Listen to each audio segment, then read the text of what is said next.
It is important that we keep our eyes on the future. Today, I'm issuing a new executive order to help residents harden their homes and businesses against wildfire. We've learned a lot about wildfires over the years, and we know that there are certain things that you can do if you are ever in this situation again to protect your homes. The Corps has been on ground here for a couple of months, and to reach that speed and accomplish this amazing mission, we need partnerships to do so. And the City of Los Angeles has been absolutely fantastic because we just simply can't do it without the greater effort. These great Americans behind me that are doing the hard work as well. But the singular most important partner that we have is the community, certainly those in the affected communities. We're very happy with the clarity of information that's coming out. In the early days, there were some definitive challenges. As of recent, the city has begun to give us more information, has involved the community in conversations on a more frequent basis directly with community leaders like Pally Strong, and answer our questions. With a long way to go, lots more questions and a lot of important issues we need to deal with, but it's a step in the right direction and it's appreciated. So the executive order that I will sign today has our city departments developing paths forward to streamline permitting for owners who rebuild all-electric, more fire-resistant homes, to promote the use of fire-resistant construction materials to harden homes and businesses as Los Angeles begins to rebuild, and that further strengthens the resiliency of utilities and ensure power reliability. We have learned a lot about resiliency, and so my executive directive will call upon the city departments to do everything they can to expedite the process for anybody who is choosing to rebuild in a way to prevent damage in the future. Have members of the Armenian community been victims of unfair financial practices? LA's Department of Civil and Human Rights is examining reports of possible discrimination and looking for community assistance in taking further action.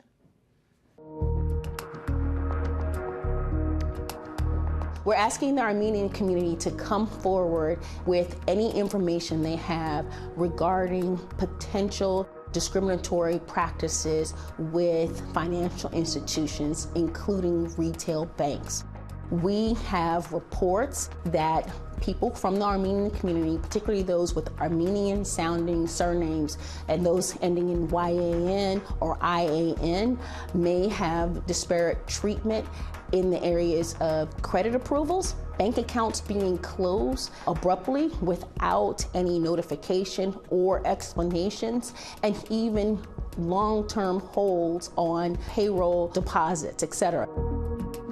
If you feel that you've been discriminated against because of your surname, please call the LA Civil Rights Department at 213-978-1845 or go to laisforeveryone.com to file a complaint. We have a campaign that Los Angeles is for everyone. So we fight discriminatory practices on the offensive and defensive. We celebrate everyone's culture. We are intentional to make sure when we make our signs and posters about how LA can be united. We do it in the languages spoken by the Armenian population. We work in partnership with Councilmember Nazarian on how we can make sure that LA is a welcoming place for all.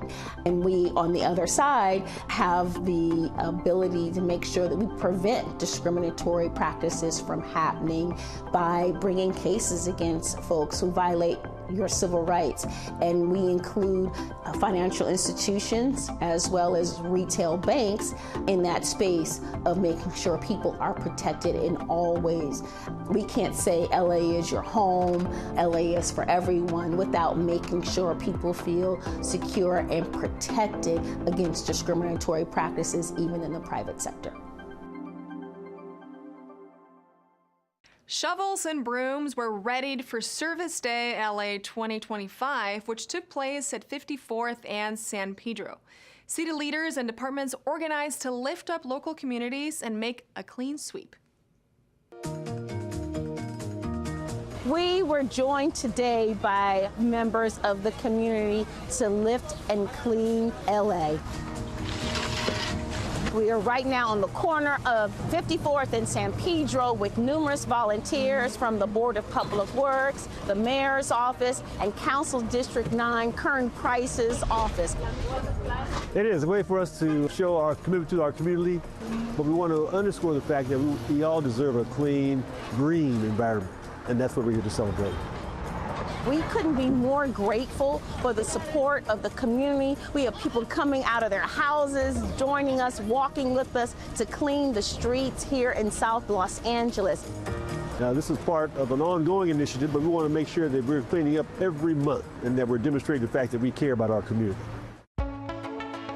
The Public Works Department actually has a community beautification team, and they do cleanups all around Los Angeles. So from the Valley to San Pedro and all areas in between East and West, community beautification is probably doing a cleanup around you within a month's time. And you can also follow Mayor Bass's office to learn more about beautification efforts.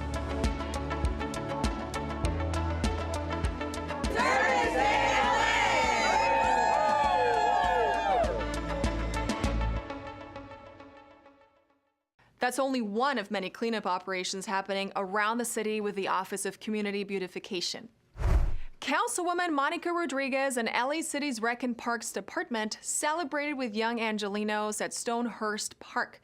Investments there are giving the Shadow Hills neighborhood more ways to play.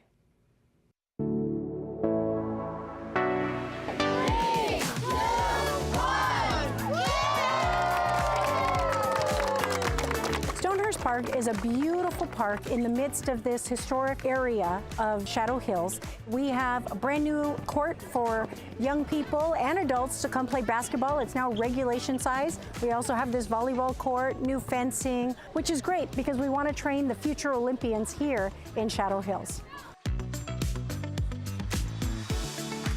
We have the community coming out and enjoying a wonderful day today so they could play a game and enjoy the amenities here at the park at Stonehurst Recreational Center. For the community, it's a big deal because this is where they come and enjoy themselves. Families come out, kids, youth, especially on a day like this, which is a very beautiful day. This may seem like a small little step, but it's very significant. It could be used for open play, not only for our patrons for the use of facilities, but also for the public that just come in here, provide some exercise during the week. This shows the community that we are invested in them. Parents can now go and sign up on our Play LA initiative. We have a very affordable pricing for all our recreation and physical activities here. Parks are a place where communities can come together, where young people through team sport will learn fair play and how to be part of a group. They're beautiful places where families can create memories that last a lifetime.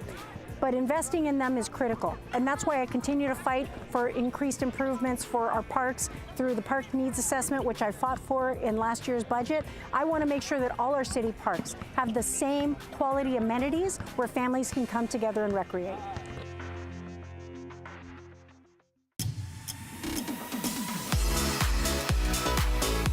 Mayor Karen Bass and Los Angeles Police Department Chief Jim McDonnell have released the 2024 end-of-year crime statistics for the city of LA. The crime data report indicates that in 2024, there was a reduction in violent crime, with the number of homicides down 14% and the number of shooting victims down 19%. Key findings show that in 3 of the 4 geographic bureaus within the LAPD, there was a reduction in homicides, with the greatest decline in Operations Valley Bureau, which had 28% fewer homicides in 2024. According to Chief McDonnell, these improvements can be attributed to strategic policing, targeted enforcement, and collaborations with community organizations dedicated to violence prevention. For more information, visit mayor.lacity.gov/press. The Los Angeles Zoo's Teen Council for Conservation recently hosted its 2nd annual Youth Conservation Symposium with the theme, Conservation is Magic. Now in its 3rd year, the Teen Council for Conservation is a 9-month program engaging young Angelinos to think and work towards future conservation solutions. The Teen Council centers on conservation issues such as social and environmental justice with a specific focus determined by the students each year. Applications and recruitment for the next Teen Council for Conservation begin later this summer. Interested teens are encouraged to follow @LAZoo on social media and check out the program at lazoo.org/Teen Council. Springtime is here, also known as kitten season, and LA Animal Services is looking for fosters for underage kittens that will need to be bottle fed. All new fosters interested in caring for bottle baby kittens or puppies need to complete an orientation class. 3 LA Animal Services locations at Harbor, East Valley, and West Los Angeles are hosting upcoming foster orientation sessions. If the shelter has bottle babies, a feeding demonstration may take place. LA Animal Services also offers fostering for cats and dogs, which gives them a break from kennel life, provides socialization, and helps them find forever homes. For more information, visit laanimalservices.com.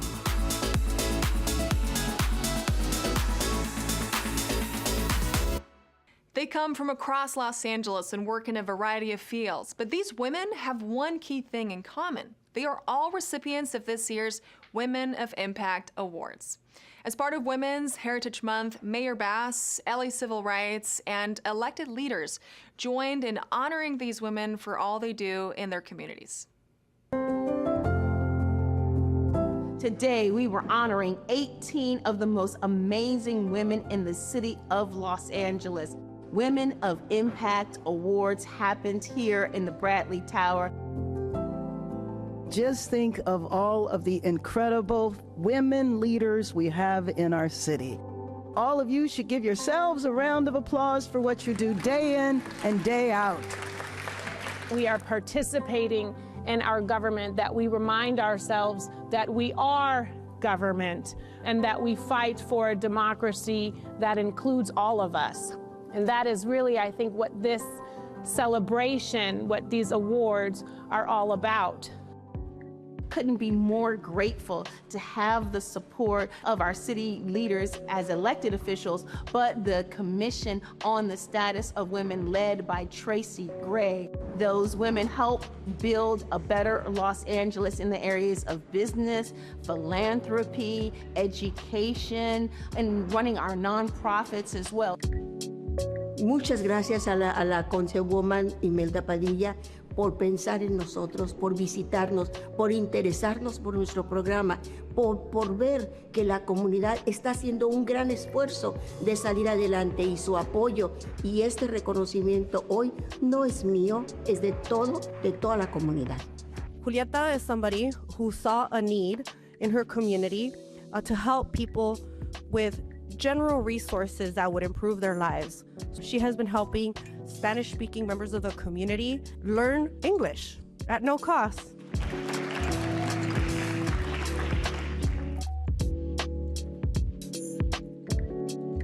Women are always working. I'm a working mom. Many of the women leaders here are working moms. Women have the ability to get things done. We know how to manage operations. We know how to get people to do more with less. We know the needs, and we know how to be empathetic. To the women of Los Angeles, not only is this your month, this is your city, and you've built a better Los Angeles, a Los Angeles for everyone. March is Women's Heritage Month, and we're celebrating the elected city of Los Angeles' women, including LA's first women's city attorney, Heidi Feldstein Soto, and the newest council member, Isabel Jurado. But first up, council member Nithya Raman shares her journey of civic engagement.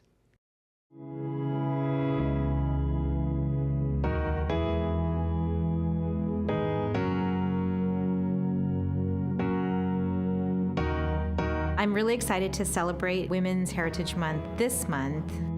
It's really exciting to be part of a majority woman council for the very first time in the history of the city of Los Angeles.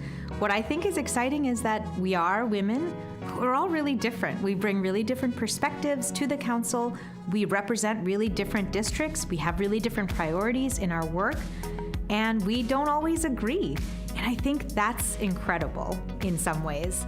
It means that we don't just have to work together because we're women. We're gonna work together because we wanna work together. We're gonna work together because we care about Los Angeles and making Los Angeles better, and that's really exciting for me. I spent the first part of my youth in India and then moved to America as an immigrant with my parents, and I really admired both the strength of my grandmothers and my own mother. And I'm just so grateful for her courage and for her willingness to make a big change so late in her life. My grandmother on my father's side had a second grade education, but read the newspaper beginning to end every single day and was more politically informed and engaged than almost anybody I knew. And I see my work now as a direct line from her enthusiasm to what inspires me to do this job. I ran for office after I was a neighborhood volunteer. I saw a lot more homelessness in my neighborhood, a lot more people living in tents in places that I had never seen before, and I really wanted to give back and do something and to help those people. And so I started this volunteer group, and there was this incredible outpouring of support for volunteerism in my neighborhood, for civic engagement, for giving back to the neighborhood. And it was really exciting because all of these people came to that volunteer group looking for a way to connect with each other and to give back to Angelenos. That spirit is really what encouraged me to run, because I wanted to make sure that that kind of civic engagement was enshrined in City Hall. So I'm hoping that as I move forward in my work that we're able to do even more of that.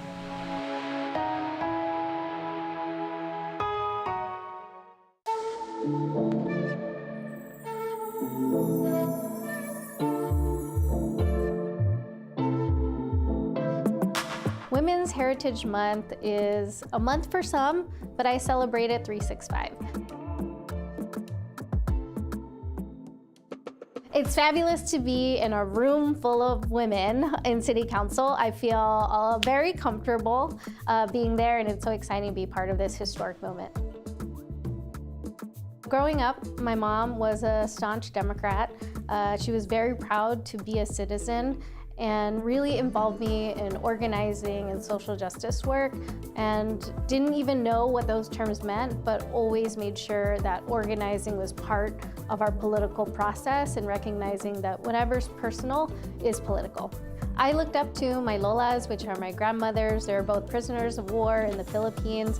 One of them is quiet, but she is fierce. You know, she escaped being imprisoned and migrated to America for a better life for her 8 children.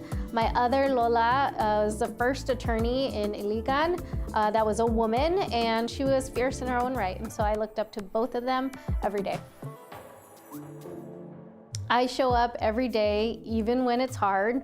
I'm still a single parent. I'm a working mom, trying to juggle being a sandwich generation mother, taking care of my dad, taking care of my daughter, and just showing up and being in this role is proof that we do belong in these spaces. We have to fight and clamor for them, but we do belong, and we gotta keep making space for ourselves.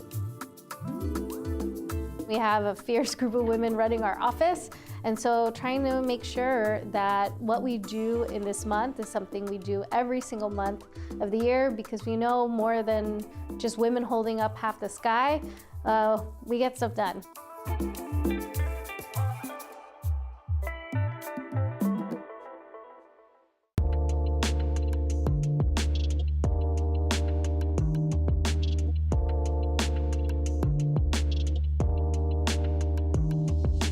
Women's Heritage Month is a way to pause and to really remember that women have always been here.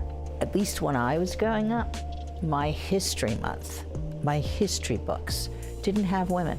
So to me, it is a month to rediscover and own our roots, whether we were hidden figures creating mathematics for spaceships, whether we were laboring in a studio and coming up with vaccinations and cures like Marie Curie. We see women in every aspect of our culture, in every aspect of our advancement, in every aspect of our lives. And so finding women in the fabric of our history and our shared culture and acknowledging that shared contribution has a place, and we need to take ourselves to the next level of our heritage.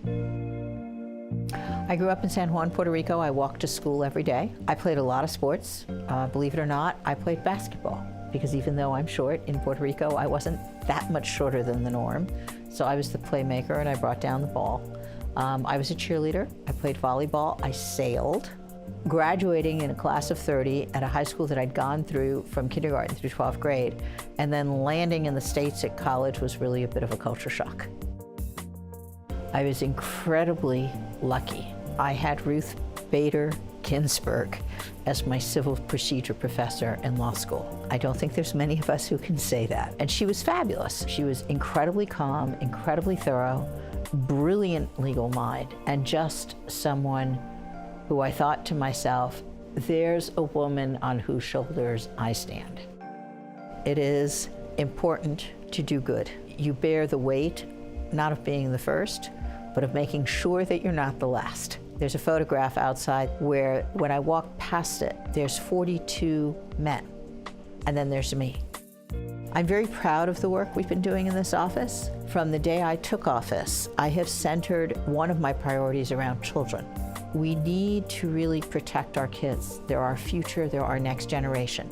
So whether it's dealing with some of the trafficking of children, or whether it's helping kids with a little bit of sparkle in their lives with a prom closet that we partner with the LAPD on, I have put a tremendous amount of focus on young people, youth, and kids. I'm making sure that we are responsive to every community around the city, because it's important to remember I'm a citywide elected and I represent all constituencies across the city. And so we are doing our best to serve the people.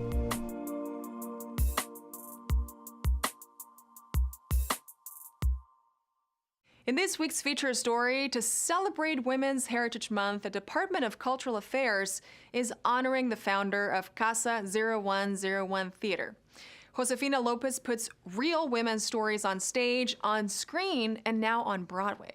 At the theater in Boyle Heights, she is nurturing the next generation of storytellers.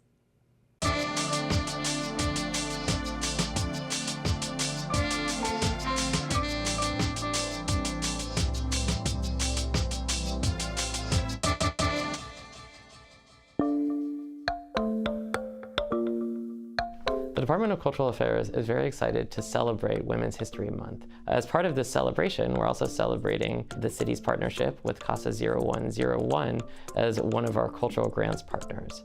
Through their work, led by Josefina Lopez, a female playwright and female leader in the community of Boyle Heights, she has created this theater and these artworks to be able to take them all the way to Broadway.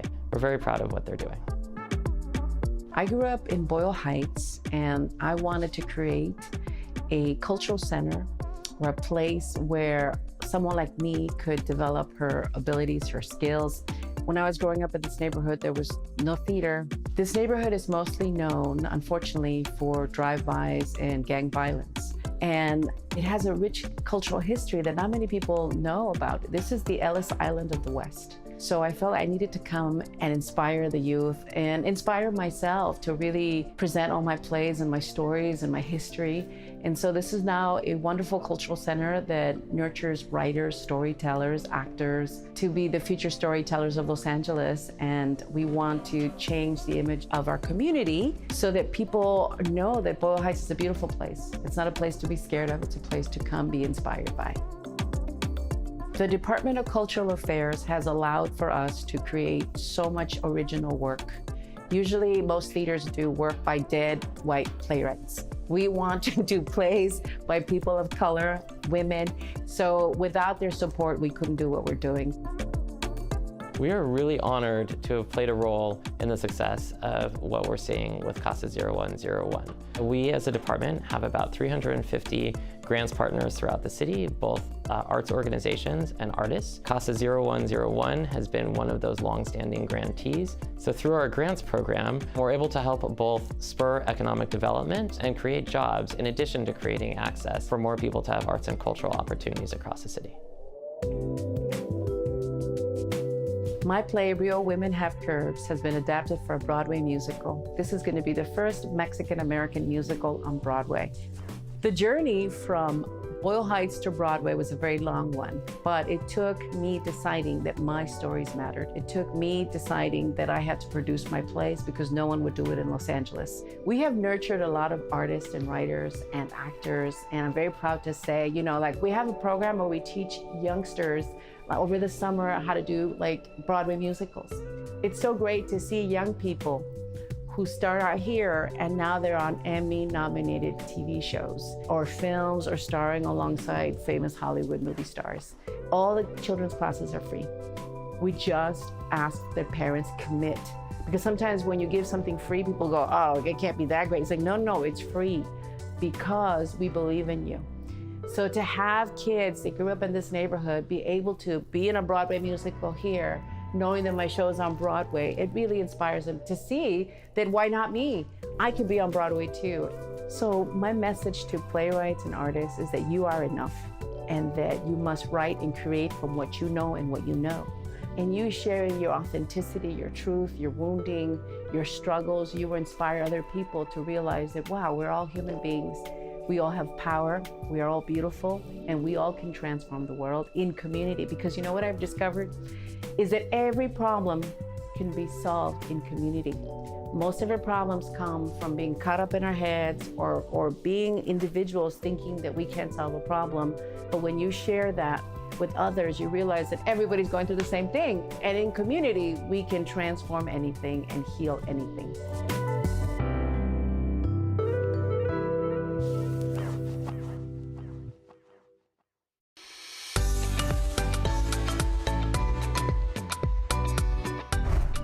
Calling all teens, LA City's Rec and Parks Department offers many activities and resources to young Angelinos through its Class Parks program.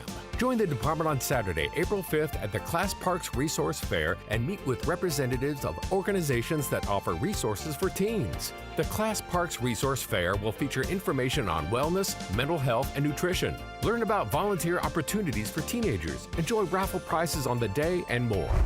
Visit Lincoln Park Rec Center for the Class Parks Resource Fair on Saturday, April 5th, beginning at 10 a.m. For more info, check out the events tab at laparks.org. LA City's Department of Cultural Affairs invites you to the Spring Family Art Workshops taking place at Sun Valley Youth Arts Center beginning on Saturday, April 5th. This is the first in a series of 7 Saturday art workshops, which are for the entire family with all the art materials included. Enjoy the workshops on a first-come, first-served basis while supplies last. All participants must be present to be seated. The workshops are held outdoors, weather permitting.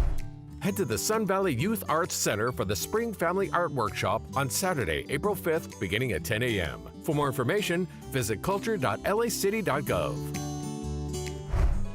Roll up for Ciclavia, the people-friendly festival featuring Los Angeles streets that are closed to car traffic. On Sunday, April 6th, Ciclavia is taking over the streets from Koreatown to Hollywood. This is not a race. Start wherever you like and enjoy the local amenities along the way. Walk, skate, bike, and play along parts of Wilshire, Western, Santa Monica, and Vine. Head to the Ciclavia Koreatown meets Hollywood on Sunday, April 6th, beginning at 9 a.m. and continuing until 4 p.m. For more information, visit ciclavia.org. And that's a look at some things to do.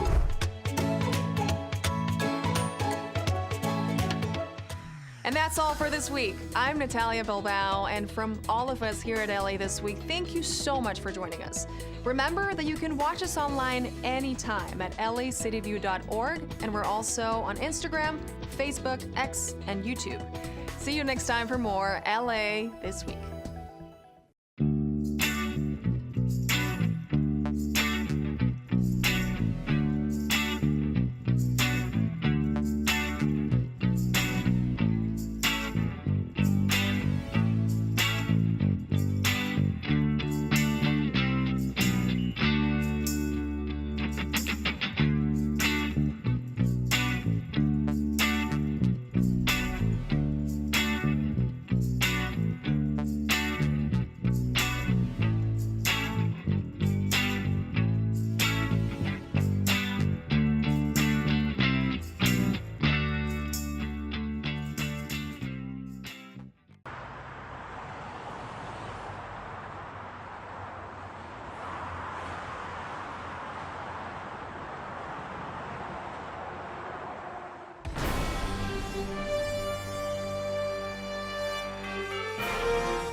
welcome to the regularly scheduled meeting of your Los Angeles City Council. Today is Wednesday, the second day of April in 2025. My name is Mark Aristas, and I serve as president of this council. Public comment will be taken in person in this council chamber for today's meetings on items where public comment has not been satisfied. Mr. Clerk, let's begin by calling the roll. Blumenfield, Aristas, Hernandez, Hutt, Gerardo, Lee, McOsker, Nazarian, Padilla, Park, Price, Rahman, Rodriguez, Soto, Martinez, Yaroslavsky, 11 members present and a quorum, Mr. President. First order of business. Approval of the minutes of April 1st, 2025. Councilmember Lee moves. Councilmember Jurado seconds. What's next? Commendatory resolutions for approval. Councilmember Padilla moves. Councilmember Hernandez seconds. Can we run through the agenda? Yes, Mr. President, there is a request to hold items 5, 6, and 8 on the desk. Items 1 through 21 are items noticed for public hearing. Items 22 through 28 are items for which public hearings have been held. Items 29 through 39 are items for which public hearings have not been held. Item 40 is a closed session item considered by the Budget and Finance Committee. 10 votes are required for consideration. All right. Which items are available to vote on at this time? Mr. President. Sorry. I'm supposed to ask for specials first. Got ahead of myself. Specials, members. Any specials to my left, the west side of the building? Mr. Blumenfield. Yes, I'd like to ask for item 8 to be received and filed as the lien has been paid. All right. Without objection. Any other specials on my left? Councilmember McOsker. I think a public hearing has not been held for this item yet, but on item 30, I'm going to recuse myself out of an abundance of caution. My wife is a case manager that works for the entity that does some services at that site. Got it. Recusal on number 30 for Mr. McOsker. Any other motions, any other specials to my left? All right. Councilmember Yaroslavsky. Council President, and I'd like to call item 24 special for comments. All right. Thank you. Mr. Soto Martinez. Thank you, Council President. I'd like to call item number 28 for comments, please. All right. Councilmember Rodriguez. An amendment for 28 that's been seconded and is in circulation. Any other specials on my right, the east side? Mr. Price? All right. What's available for us to vote on at this time, Mr. Clerk? Mr. President, at this time, the council may now vote on items 22, 23, and 25 through 27. All right, those items are now before us. Let's open the roll, close the roll, tabulate the vote. 12 ayes. All right, what's next? Mr. President, would council like to take up item 24, comments by Councilmember Yaroslavsky? For comments, Councilmember?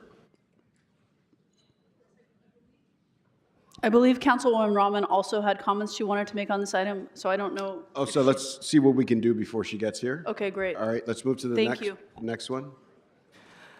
The next item, the council can take up item 40, which is a closed session item considered by the Budget and Finance Committee. Councilmember Yaroslavsky. Thank you. We have a technical amendment for item 40. I believe the city attorney has that. Mr. President and Councilmember, I can read in the full recommendations for item 40. Okay. Thank you. 1, authorize the city attorney's office to expend up to $2,850,000 in settlement of the entitled matter. 2, authorize the controller to transfer $2,850,000 from the liability claims fund number 100-59, account number 009798, miscellaneous liability payouts, to fund number 100-59, account number 009792, police liability payouts.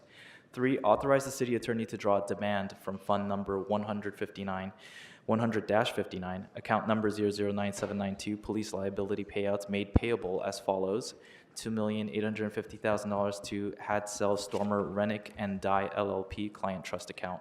4, authorize the city attorney or designee to make necessary technical adjustments subject to the approval of the CAO, City Administrative Officer, and authorize the controller to implement the instructions. 5, authorize the CAO or designee to make necessary technical adjustments, and authorize the controller to implement those instructions. All right. Does that cover the items that you wish to cover? And you believe we can hear that in open session? Yes. Okay. Just a technical amendment. Got it. Okay. All right. So item 40 is before us. Let's open the roll, close the roll, tabulate the vote. 13 ayes. All right. Mr. Nazarian, I see you. Do you have a special or a comment? I just wanted to say thank you, Council President. If we can continue items 5 and 6 on today's agenda to July 30th, please. All right. Did we vote on 5 and 6? No, we did not. Got it. So they're continued until? July 30th. Got it. Thank you. And July 30, are we in recess or are we here? That is the first day back from recess. Got it. Okay. What's next? Council President, on the desk would be item 24, held special for comments by Councilmember Yaroslavsky and Councilmember Rahman, and item 28 is held for an amendment introduced by Councilmember Rodriguez, but I do not have the amendment before me yet, and I believe Councilmember Soto Martinez has comments. All right, so we will await those. We're waiting on that amendment. That's correct. All right, and I have it. Does that mean it's been distributed? It doesn't mean that?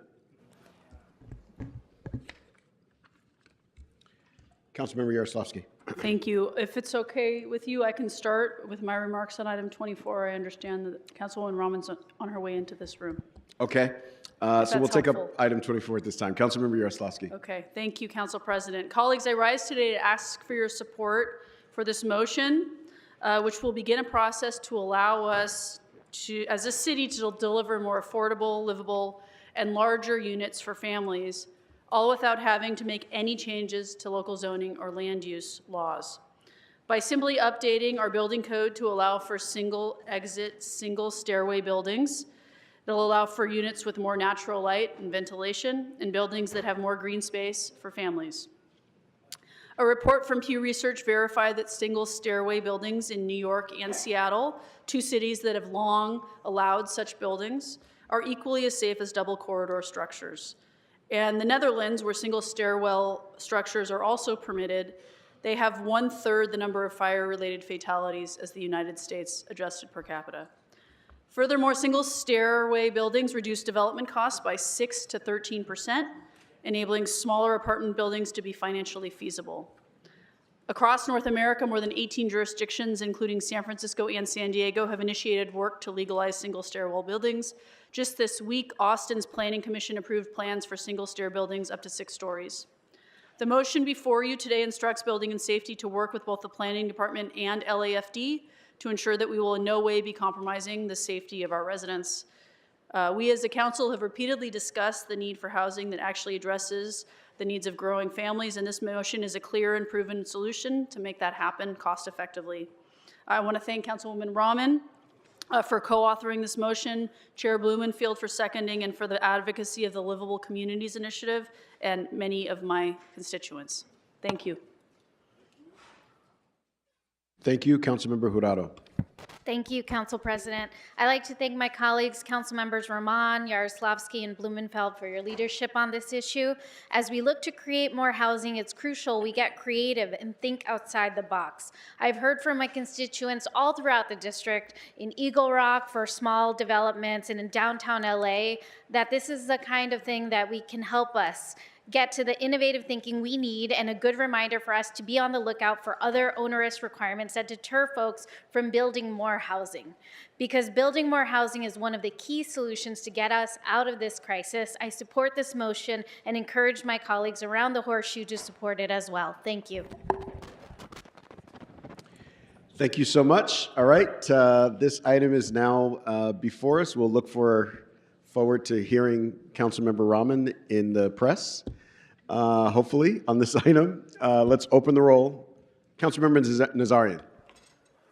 Thank you, Council President. I wasn't going to get up and say anything on this, but since there's a groundswell of support, it seems like, I just want to caution everyone, so long as this is a report back and we're going to find out exactly how this is going to be done, I've already seen instances where individuals have been trapped when there has been only one stairwell. This is the idea of why there's been 2 stairwells established. Now, moving forward, when projects are going to be done in a way where it's been accommodating safe opportunities for people to be able to vacate a building, great, wonderful. But I'm looking forward to seeing what this report back brings back and then evaluating at that time. So for today, I'll support it so we move forward, but we'll see what happens when it comes back. Thank you. Thank you so much, Mr. Nazarian, and Council Members Jurado and Yaroslavsky. I appreciate this coming forward. We have before us a lot of work to do to unwind a lot of measures that were put in place decades ago that sometimes still make sense, but a lot of times still don't make sense anymore, and help to make it more difficult for us to produce housing and produce some of the outrageous costs that we have for the production of housing, outrageous costs and outrageous timelines that we have. So I want to thank everybody who's worked to bring us to a place where we'll get a report back and get to seriously consider this as a council. Councilmember Hernandez. Okay, thank you so much. Thank you, Council President. I just want to say thank you to my colleagues for putting this motion forward. I think thinking about when we voted on the CHIP, you know, we're trying to bring in more density, more housing. What y'all are trying to do is facilitate the development of housing, and I think we're in a moment where we all recognize that it's critical to do it. And so thank you for putting this motion forward. I do have questions about how we intend to implement, especially in neighborhoods that are incredibly dense, like Westlake, MacArthur Park, and Pico Union. We have, you know, a lot of older buildings that I think there are plans to redevelop, and even plans that already exist that perhaps we can update. But I think it's a great opportunity to, again, bring in more housing to the city of LA and speed up that process. Thank you, and I hope you all vote aye. Thank you so much. Any other members on the queue? All right. Seeing none, let's open the roll, close the roll, tabulate the vote. 14 ayes. All right, what's next? I believe that the amendment has been distributed. That's correct. For item 28, the amendment has been circulated. All right, I got Councilmember Park and Blumenfield. Was it Councilmember? Was that on the last item? Did I miss you? No. Okay. No, but thank you, Council President. On item 8, I just wanted to receive and file the lien. Okay, I think. Okay, Councilmember Blumenfield. Point of clarification. There was also, we just circulated another amendment for 28. So that's being circulated. Okay. Sorry. All right.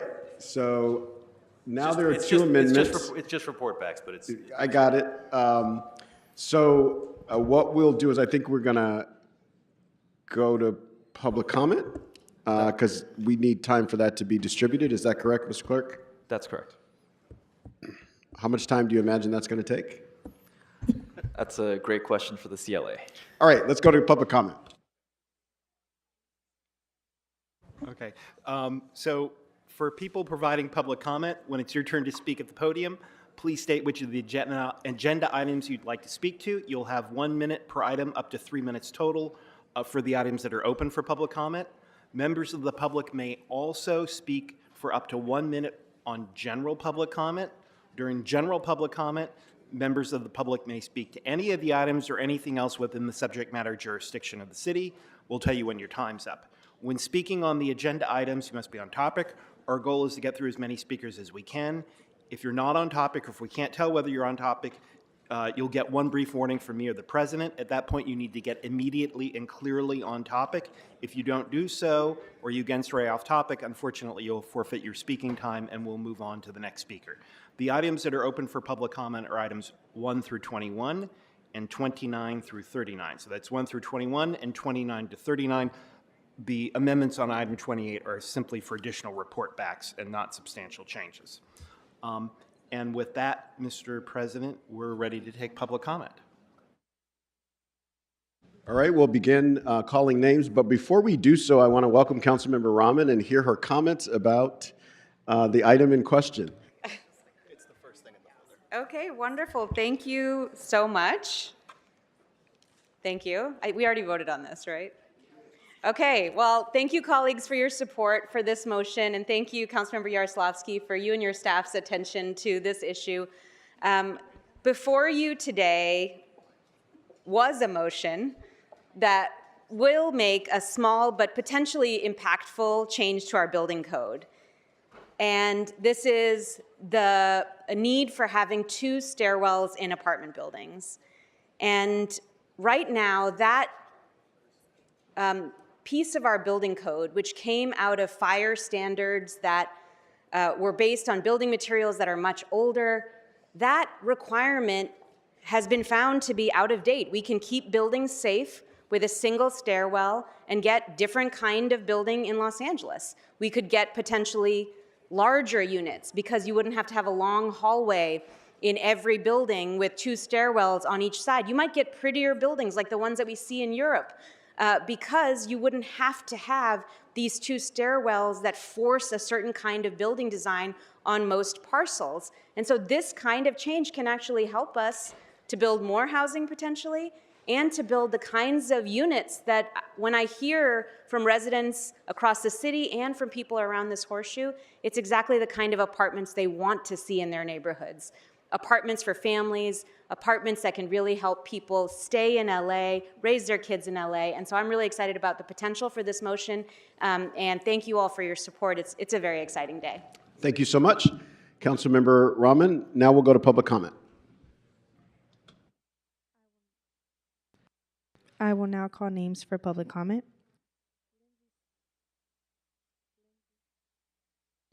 Lindsay Sternum, Manny Ramirez, Rafael Sanchez, Taylor Francis, Vicenta Diaz.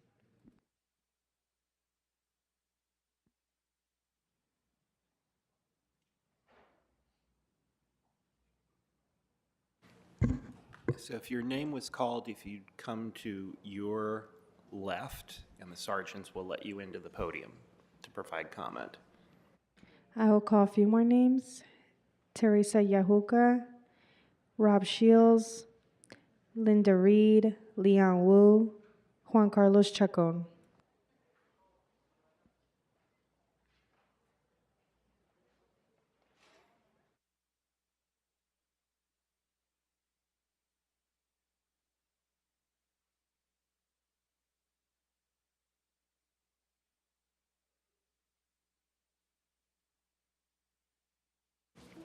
Hello, Speaker.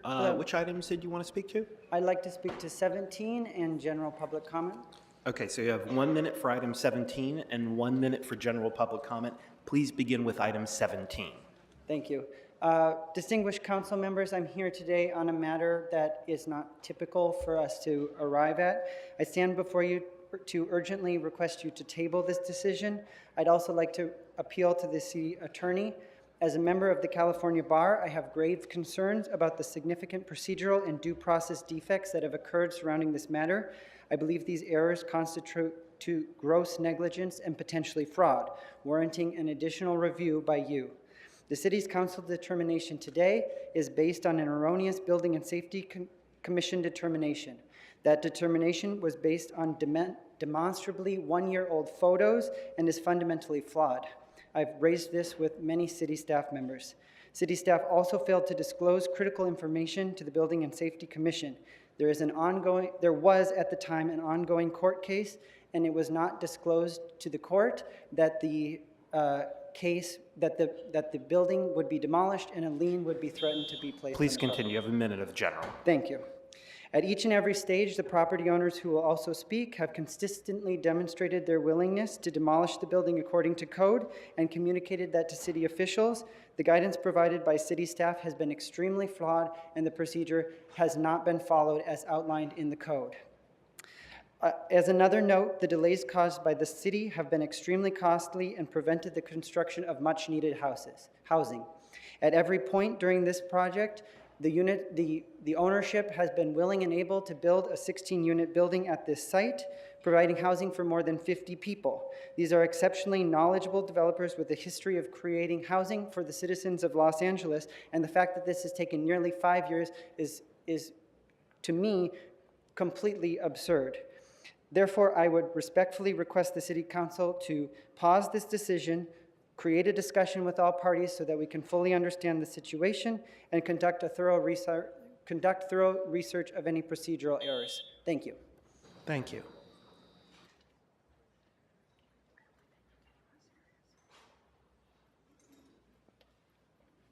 Hi, Speaker. Which item or general public comment do you want to speak to? Just general public comment Sure. in regards to the costly restaurant ordinance. Please go ahead. Good morning, council members. My name is Leon Wu, and my family and I, we operate 2 subways in the city of Los Angeles, employing over 26 employees. I love my team members, I care about my business, and I want to continue serving our community. However, it's becoming more and more challenging. Ever since the $20 minimum wage hike, I've had to make tough decisions, including cutting hours, raising prices, and working more hours myself to simply stay afloat. Now, ordinances like this one is going to push small business like mine even closer to shutting down. So I'm asking for time, I'm asking for fairness. Let's not add more costs during this time of necessary adjustment. Thank you, and I urge you all to vote no on the costly restaurant ordinance. Thank you again for your time, patience, and understanding. Thank you very much. Hello, Speaker. Which items or general public comment did you want to speak to? Buenos días, mi nombre es Vicenta Díaz. Hi, good morning. My name is Vicenta Díaz. Estamos aquí, mis compañeros y yo, yo trabajo para comida rápida. Me and my colleagues are here as we are fast food workers. Nos urge que nos pasen la ley para conocer nuestros derechos. We really need for this law to be passed for us to know our rights. Deseamos que sea sin más demora. We want this to happen without any further delay. Más de 50,000 trabajadores de comida rápida necesitamos conocer nuestros derechos. There's more than 50,000 fast food workers and we need to know our rights. Para poder nosotros ser protegidos de la violación a los derechos del trabajador. And we need to know these rights so that we can protect ourselves and protect ourselves against having those rights violated. Espero que tengan oídos para oír las injusticias que a veces hacen dentro de estas corporaciones. And I hope you're open to hearing about the injustices that are happening within these corporations. Y tengan un corazón noble para ayudarnos a pasar esta ley. And that you have the heart and the braveness to be able to help us in these times. Muchas gracias. Thank you so much. Thank you.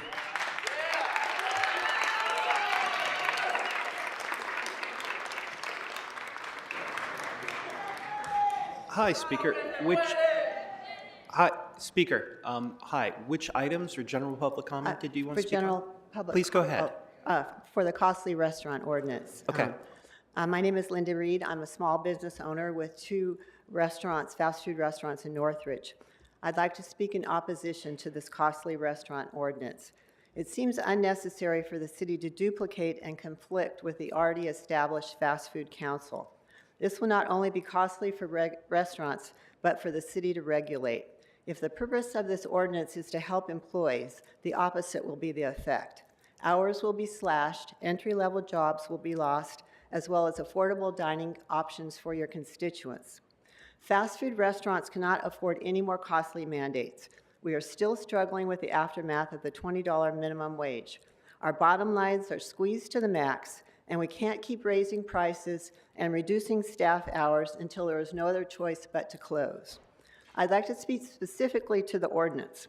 One size does not fit all. The majority of my employees are first-generation college students, and they appreciate the flexibility they are given. They don't want predictive scheduling. Thank you.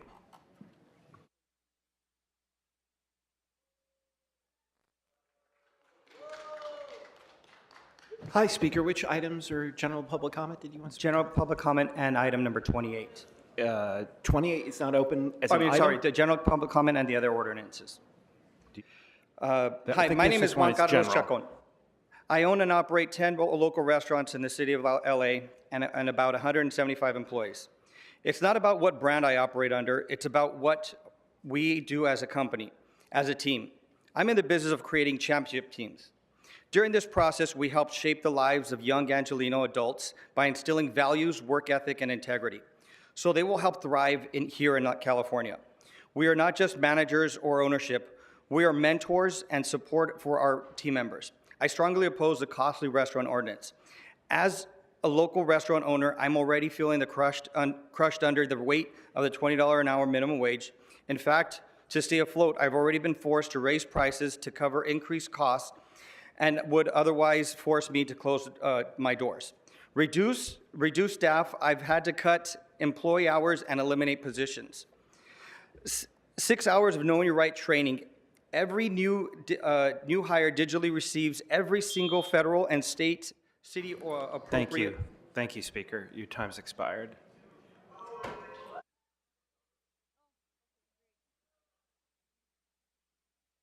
Hi, Speaker. Please tell us what you want to speak on. Hola, buenos días, honorable presidium. Mi nombre es Rafael Sánchez Hi, Honorable Council. My name is Rafael Sanchez. y el día de hoy represento a más de 50,000 trabajadores de la comida rápida. And today I am representing the more than 50,000 people who work in fast food restaurants. Please go ahead. Como dijo antes mi compañera, estoy aquí tratando de decirles que nos urge que aprueben algo para el día de hoy o en un futuro no muy tardado. And here, I'm here just like my colleague, and what she has mentioned, we really need for this ordinance to be passed either today or very soon. Esa moción que nos ayudaría en que ustedes nos aprueben para que nuestros trabajadores conozcan sus derechos. And this motion would help us to approve for our employees to know their rights. Y haya respeto y seguridad para cada uno de ellos y de nosotros. And to also make sure that there is respect and safety for us and every single one of us. Espero contar con su apoyo.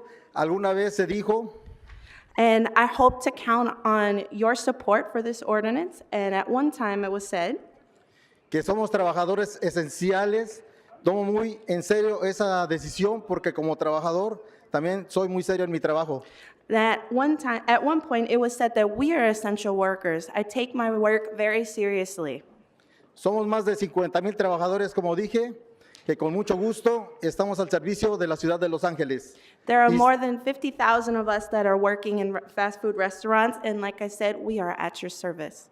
Y sí se puede. Muchas gracias. And sí se puede. Thank you. Thank you.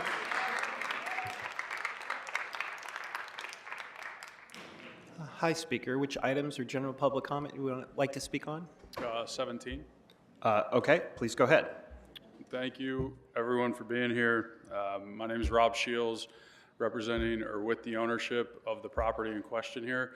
As Mr. Taylor was saying earlier, we've spent a lot of time and money trying to go through the process to get permitted housing for the construction of new housing on the property.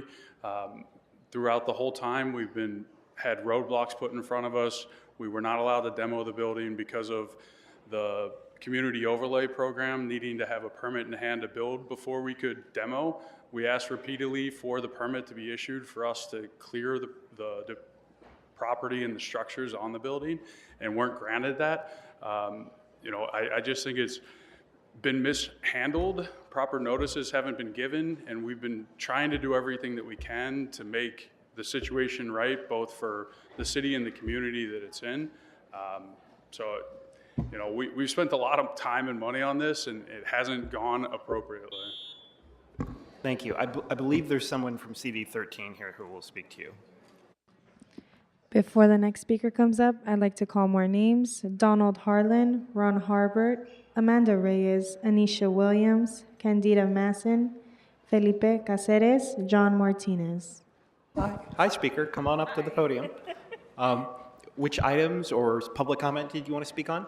Public comment. Please go ahead. Good morning. My name is Erica, and I work at Wingstop here in Los Angeles. I'm here to talk about the need to pass the fast food fair work motion. Know Your Rights training is essential for fast food workers like me because learning about my rights has helped me know how to stand up for myself when I'm noticing workplace abuse. It's clear our employers don't want us to know our rights. I'm on strike today because my employer is seemingly retaliating against us after we spoke up for ourselves and our rights. If our bosses are worried about the cost for us to know our rights, then they've got bigger problems. They shouldn't have to rely on us not knowing our rights in order to do business. We urge you to please pass the fast food for work motion today without any delay. Thank you. Thank you very much.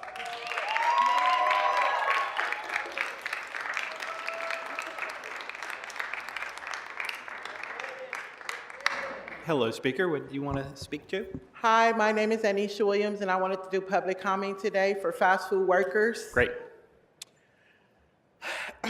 I am asking that you urgently please pass this ordinance today because they keep hiring workers, talking about that, oh, they're not hiring, oh, this, oh, they can't afford this, but they're constantly hiring workers. And it's not fair to the workers that's been there for over 7 or 20 plus years. Some workers are homeless, workers like me.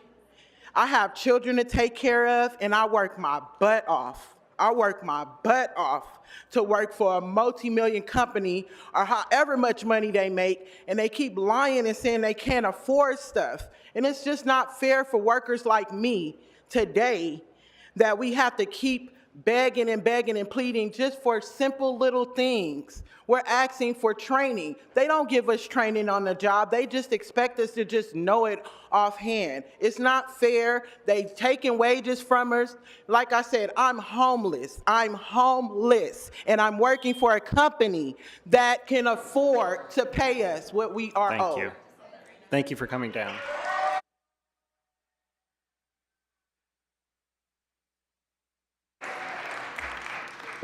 Hello, speaker. What do you want to speak on? General public comment. Please go ahead. Good morning, council. My name is Felipe Cáceres. I'm with SCIU Local 721. We represent over 105,000 public sector workers here in Southern California, as well as City of LA workers and fast food workers here in Los Angeles. We are here today to make sure that you pass the fast food worker motion. We want to make sure that you hear fast food workers' voices today and lift up those voices and give them an opportunity to lift those voices up against employers like you've seen today.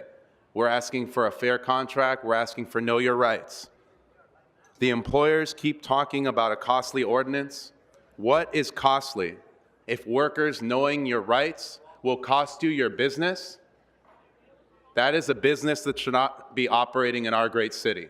Which side are you on, council? We ask for your support for the Fair Work Week ordinance for fast food workers. Thank you very much for your time. Thank you.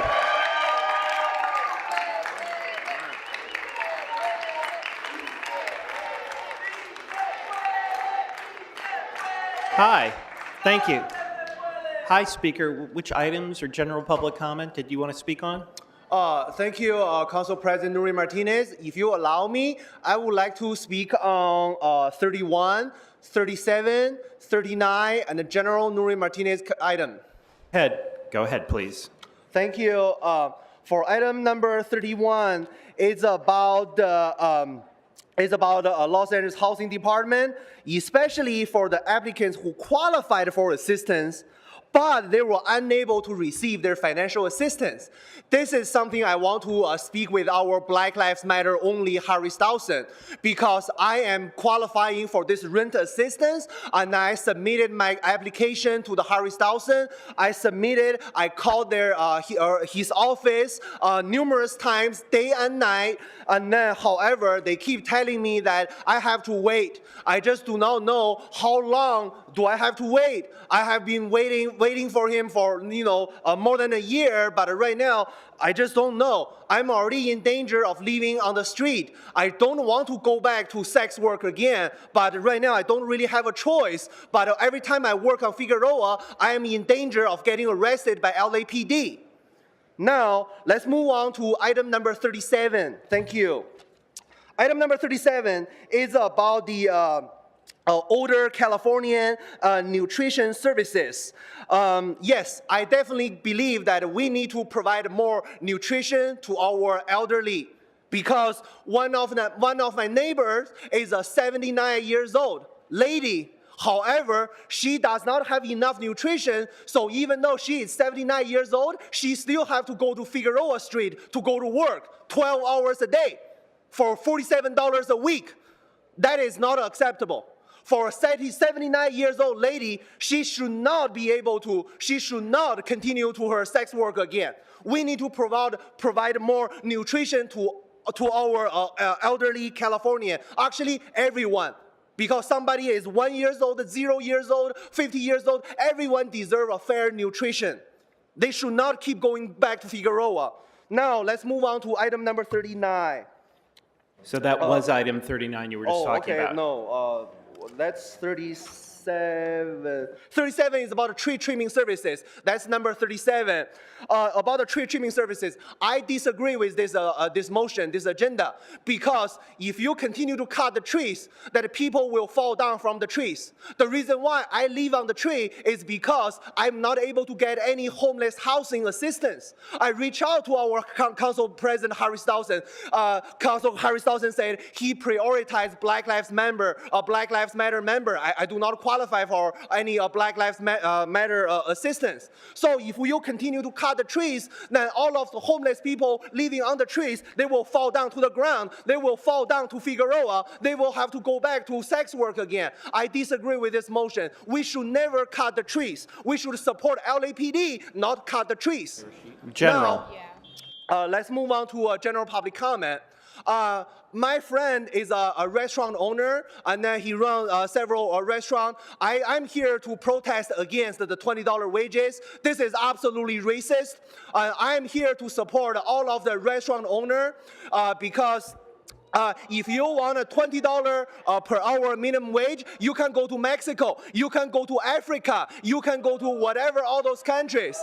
But in the city of Los Angeles, in the United States, the standard services on Figueroa is $5 per head. There's no such thing as $20 services. So if you want a $100 minimum wage, $200 minimum wage, Africa welcomes you. Mexico welcomes you. In the city of Los Angeles, that was set a rule by the council president, Jason Jenkins. It's a $5 per head. It's $5 minimum services. And then I'm happy to work for $47 per week. I'm happy to work for $10 per hour. I'm here to support restaurant worker. Thank you.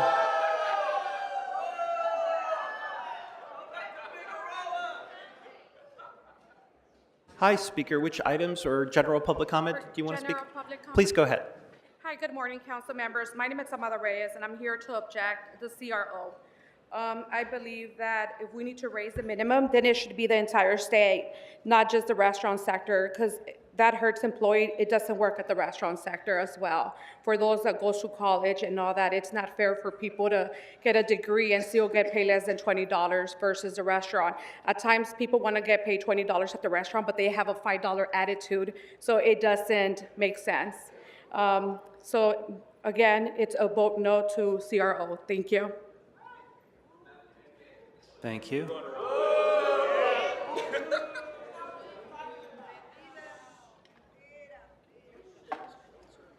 Hi, speaker. General comment? Please go ahead. Good morning, council. My name is Manuel Ramirez. I'm a supervisor for 6 Wendy's restaurants, and we're here to object on the CRO. Due to all these increase in minimum wage, unfortunately, we've been forced to raise prices, and due to raising prices, we have lost transactions. And when you lose transactions, you lose sales. And what happens? We're forced to cut hours of our current employees that have been working for us for 20, 30 years, like many people have said. But when you raise prices, you are forced to cut hours because people stop coming because they don't want to pay $15 for a hamburger, fries, and a drink. So we highly oppose the CRO. Thank you very much.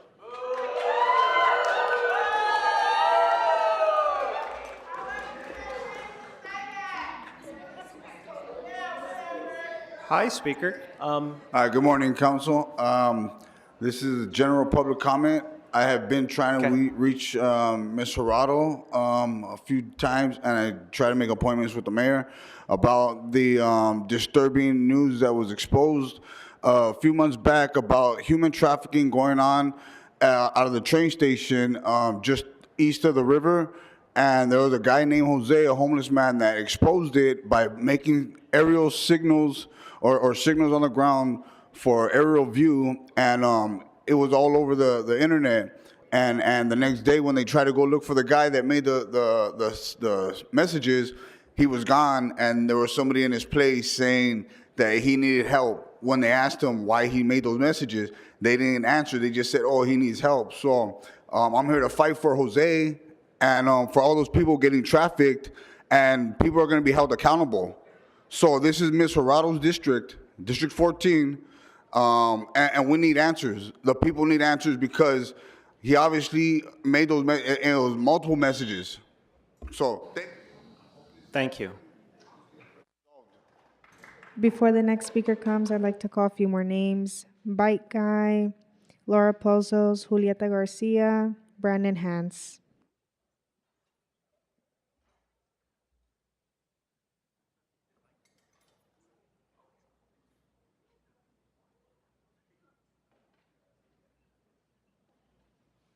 Mr. Herman, which items do you want to speak on? I'm not Mr. Herman. Okay, so we're going to start your clock. So start it, jackass. Hey, on item number 1, I understand Fatburger has 3 lanes. Why is that, Fatburger Hernandez? People need a house. You're here to protest, but yet you're kicking people out their house for a lane. That's item number 1. Fuck item number 1. Fuck item number 1. That's why, Ulysses, on item number 2, fuck item number 2. And then we got another lien on Big Fat Hamburger, Cheeseburger, Big Mac woman with a smile on her face. Bring me some food too. Bring me some food too for the lien. So, I hear that putting liens on people's property is unconstitutional. Is it true? Is it true that you people regulate your taxpayers' extortion fees? Well, that's bullshit. I demand a waive and release of all your information regarding these liens because it's a racketeering bullshit white nigger asshole like you doing wrong. Then I go to item 29. I'm going back to my puppet. I'm a puppet and I talk to white niggas too. Look at this item here on number 20. You got a lot of numbers up to 20, 21, 28. Would you please get on topic, Mr. Herman? Yeah, I'm on item number 23. No, 23 is not open for public comment, Mr. Okay, Herman. then I'm on number item 19. No, I changed my mind. I'm just a puppet. I want to be in item 18. Hearing protests and appeals and objection to housing. Fuck housing, fuck LASA, and fuck the Board of Supervisors who fucked you out of millions of stealing dollars. And look at number 17 in the protest. Hey, look, it's Noodle. Okay, so, Mr. Herman, this is your last warning. Please stay on topic, or we're going to go to general. You call me? So we're sending you to general public comment, Mr. Herman.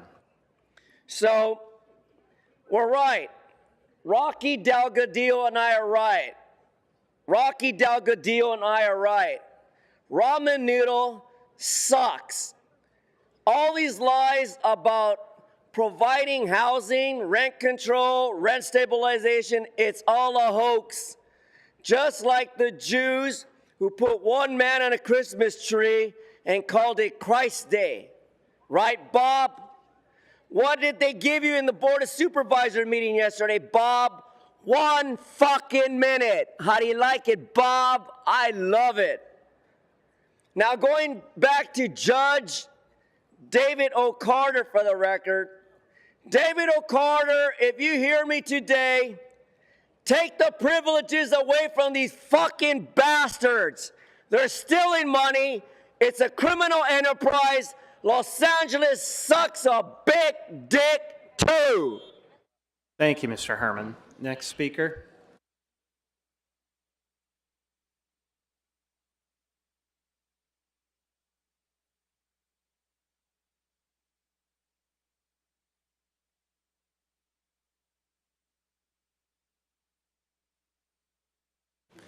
Hi, Speaker. Good morning, Councilman Zarin. This is regarding development, public comment, I mean. Okay. We've got to stop it. We don't need housing, but for the stakeholders, the council's address is public notice, so you can get council person Cindy Rahman's address, invite all the homeless to come and camp out in front of her house and encourage it, give them food, give them a barbecue, tents, and let her know how the quality of lifestyle we feel. That's all I have to say. Thank you. Thank you, Speaker.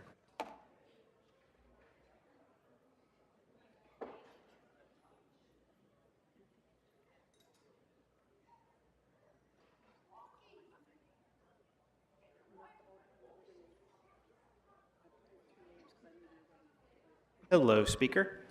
Buenos días, mi nombre es Julieta García y voy a hacer comentario general. Yes, hello, my name is Julieta Garcia, general public comment. Please go ahead. Adelante. El día de hoy estoy aquí para evidenciar I'm here to show proof exactamente lo que hizo el señor allá de pie de gorra roja, es lo que sufrimos todos los trabajadores de comida rápida día a día. exactly what the man over there with the red hat did is what we fast food workers suffer on a day-to-day basis.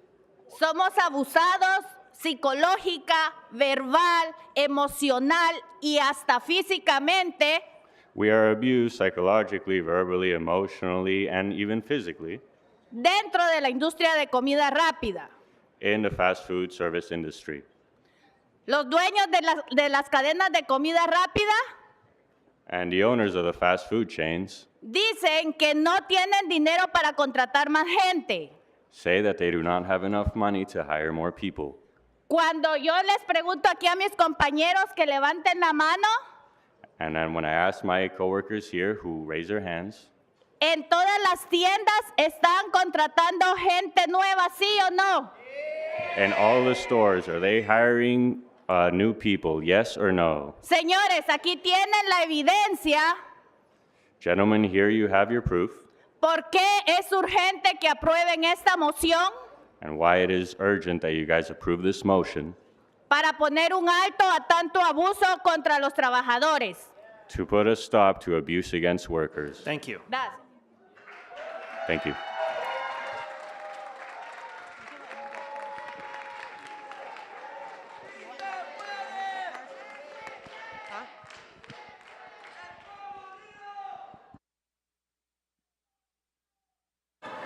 Speaker, so the gentleman in the blue jacket there, please stop shouting. Next speaker, would you please come to the podium? Mr. Herman, your first, last, and only warning, do not shout out from the audience. Hi, Speaker. What would you like to speak to? En Spanish. Go ahead. Thank you. Muy buenos días. Mi nombre es Cándida Macín y trabajo para la comida rápida y ahora estoy aquí para representar a 50,000 trabajadores como yo.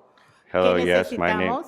my name is Casilla Masin. I am here to represent 50,000 workers, such as myself, who need Que es muy urgente que pase ya esto, que no estemos esperando más para que todo trabajador de comida rápida And it is urgent that you guys pass this because we cannot wait any longer for all fast food workers sepan sus derechos.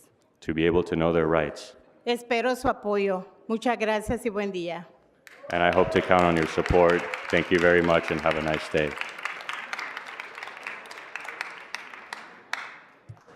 Okay, next speaker. We're out of speakers. All right. Thank you, Mr. Clerk, Mr. City Attorney. That concludes public comment for today's meeting. Thank you to everybody who came to share with us today. Mr. Clerk, what items are before us at this time?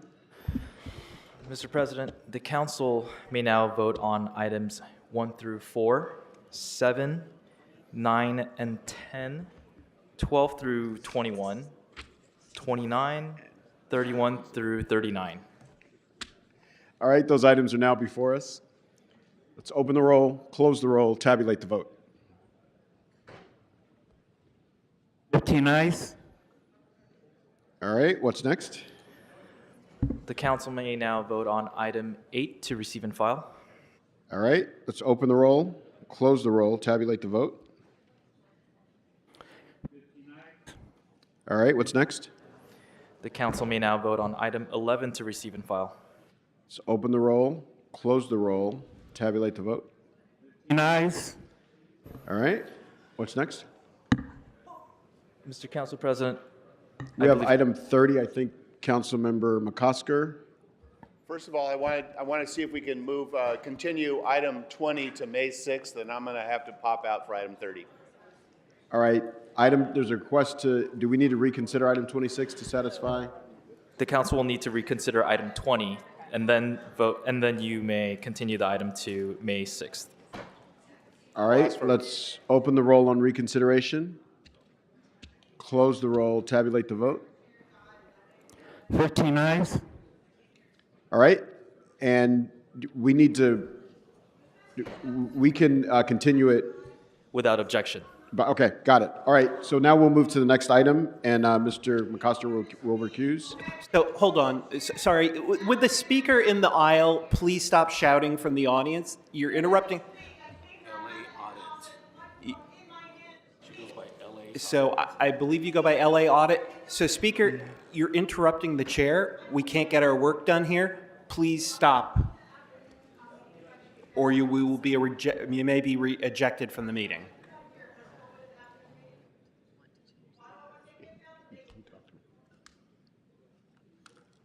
All right, what's next? Council President, item 30 is before the council.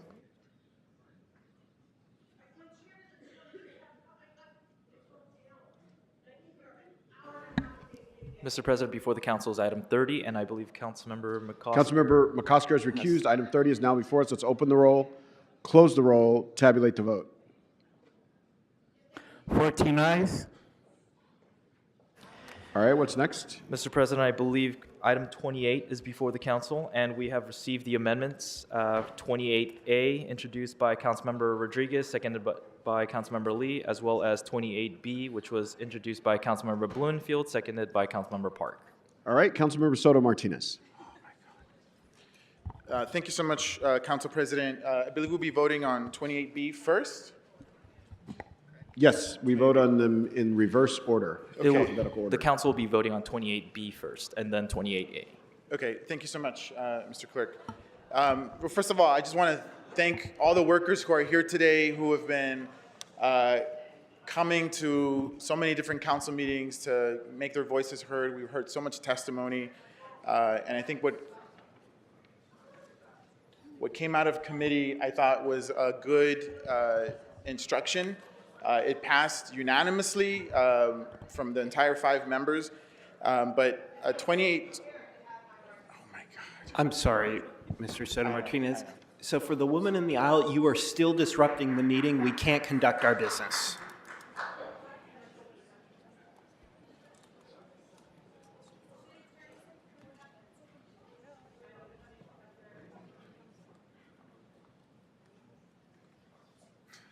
Mr. Soto Martinez. Thank you so much, Mr. President. As I was saying, I want to thank the workers for coming here, tirelessly pushing for this much-needed law in the city of Los Angeles. This was an item that we discussed at committee. It passed unanimously, what's in front of you, and I think that was a good direction that we gave from committee. But I cannot support 28B. I understand the intention. I always appreciate the thoughtfulness of Councilmember Bloomfield. I think you take a lot of time and effort to go through policy, but this amendment it's a bit too redundant. We know that the Fair Workweek Ordinance has been a policy that's been studied and analyzed for many years now. This is just simply asking for an expansion, and many of the things in here, I believe, are just too overbroad, and to me, it's just going to take too long to get this information. This reminds me of sometimes we try to do these things, and the perfect is the enemy of the good, and it just takes too long. And I think the workers have been pushing for a long time, and so I'm asking people to vote no on 28B, and then once we get to 28A, I do have some, hopefully, our friendly amendments to try to move this forward as much as possible. So I ask for a no vote on 28B. Councilmember Price. Thank you, Mr. President. I join my colleague, Soto Martinez, in rejecting the amendment. A lot of work has gone into the proposal, numerous hearings, input from all sides. Certainly appreciate the intent, but at this time, I would resist the amendment also. You've been warned several times. Okay, we will oblige you and order you removed pursuant to Rule 7. Thank you so much. Okay, you've been ordered removed from the meeting. Would you please quietly leave now?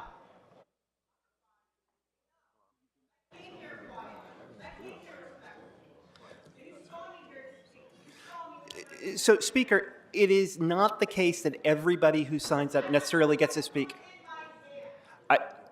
All I know is right now you are disrupting the meeting. You've been warned probably 3 times, and now the council president has ordered you removed.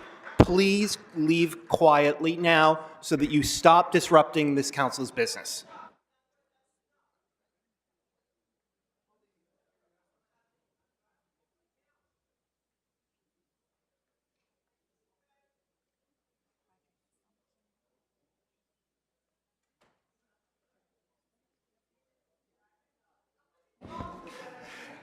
And to the person who is not moving and to everybody else, you should understand that we pick speakers by random. There's a randomizer.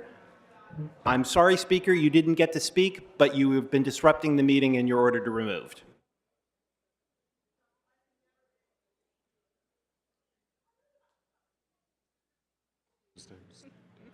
Mr. Price, any more comments? You completed your comments? Okay, Councilmember Rodriguez.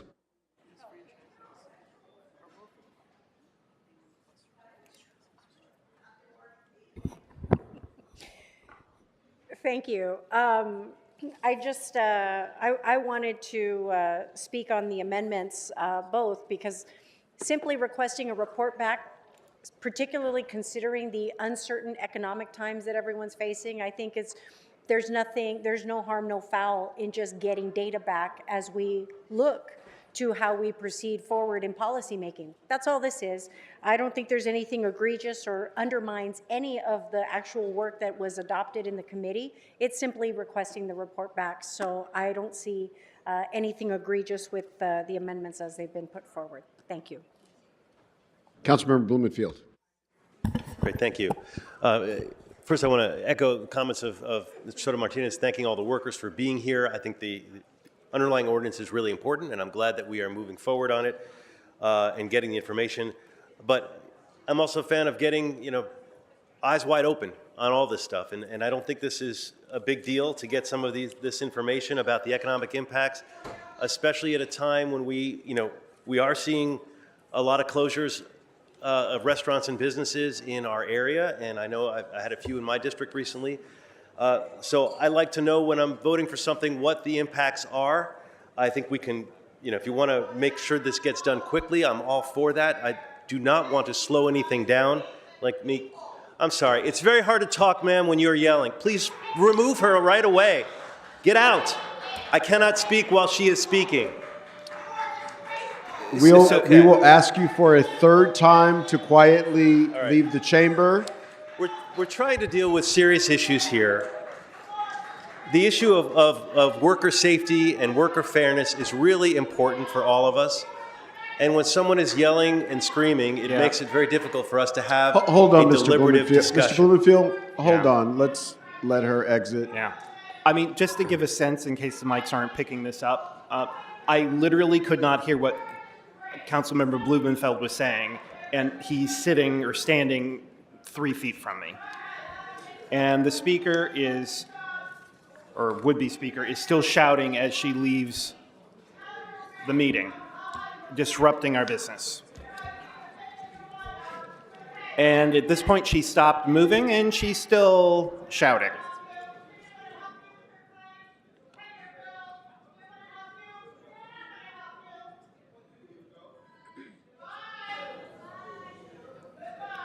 Okay, the speaker is barely moving and is still shouting as she leaves, loudly. We'll ask you to continue to make your way towards the door. You have now stopped, and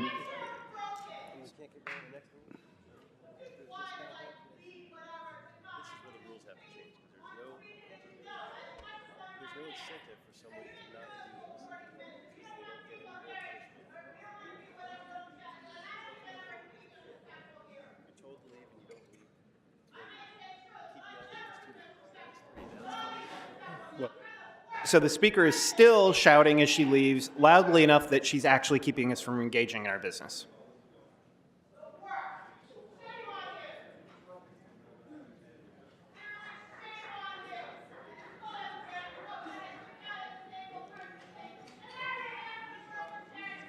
Okay, she's still shouting.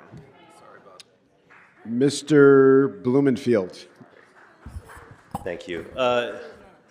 Kind of hard to have a coherent train of thought with all the yelling going on, but this is a really important policy. It's really important that we support our workers, and it's important that we have our eyes wide open. This may have been brewing too long in this city, and I agree on that we need to move things quicker. But these policies are far-reaching, and they make this is something we're putting in place from now moving forward. So the impact is also very real, and will take the course of a long period of time. So I like that we can have the information about the economic impacts of all this, so that we can move forward in the most deliberative way. And I look forward to us doing that, getting this information, but more importantly, moving forward this important policy. Thank you. Thank you, Mr. Blumenfield. Councilmember Padilla. Councilmember Padilla. I just wanted to say a few things, because I mentioned this earlier when we were in the Public Works Committee. My observation, the longer I'm on this council, the more reports I read, is that this council historically has made decisions, voted on things that are not positive for the city of Los Angeles in the long term. And we're specifically seeing that with the difficult decisions that we're going to be making, and related to things like sanitation and streetlights and whatnot, because people in the past didn't look at the data and the research of its long-term impact. So what am I getting to? I want to actually applaud the authors of these two motions that are in front of us, because we're actually being brave enough to say that before we make difficult decisions, we want to look at the data. We want to look at the true impact, both in the short term and in the long term. So if we're not looking at data internally, I think it's equally important for us to make decisions on how we ask outside stakeholders to really look at data before we make decisions that impact them. So I urge that we support both amendments before we, impact stakeholders that are not even necessarily government departments. Councilmember Hernandez. Thank you, Council President. I just want to thank the workers for being here this morning, and really appreciate you for always coming through. And I think you have all made it very clear that we know the impacts. The impacts are that you all end up without a roof over your heads, that you are not able to buy your groceries, that you have to decide, am I going to pay for gas to get to work or for my child's daycare?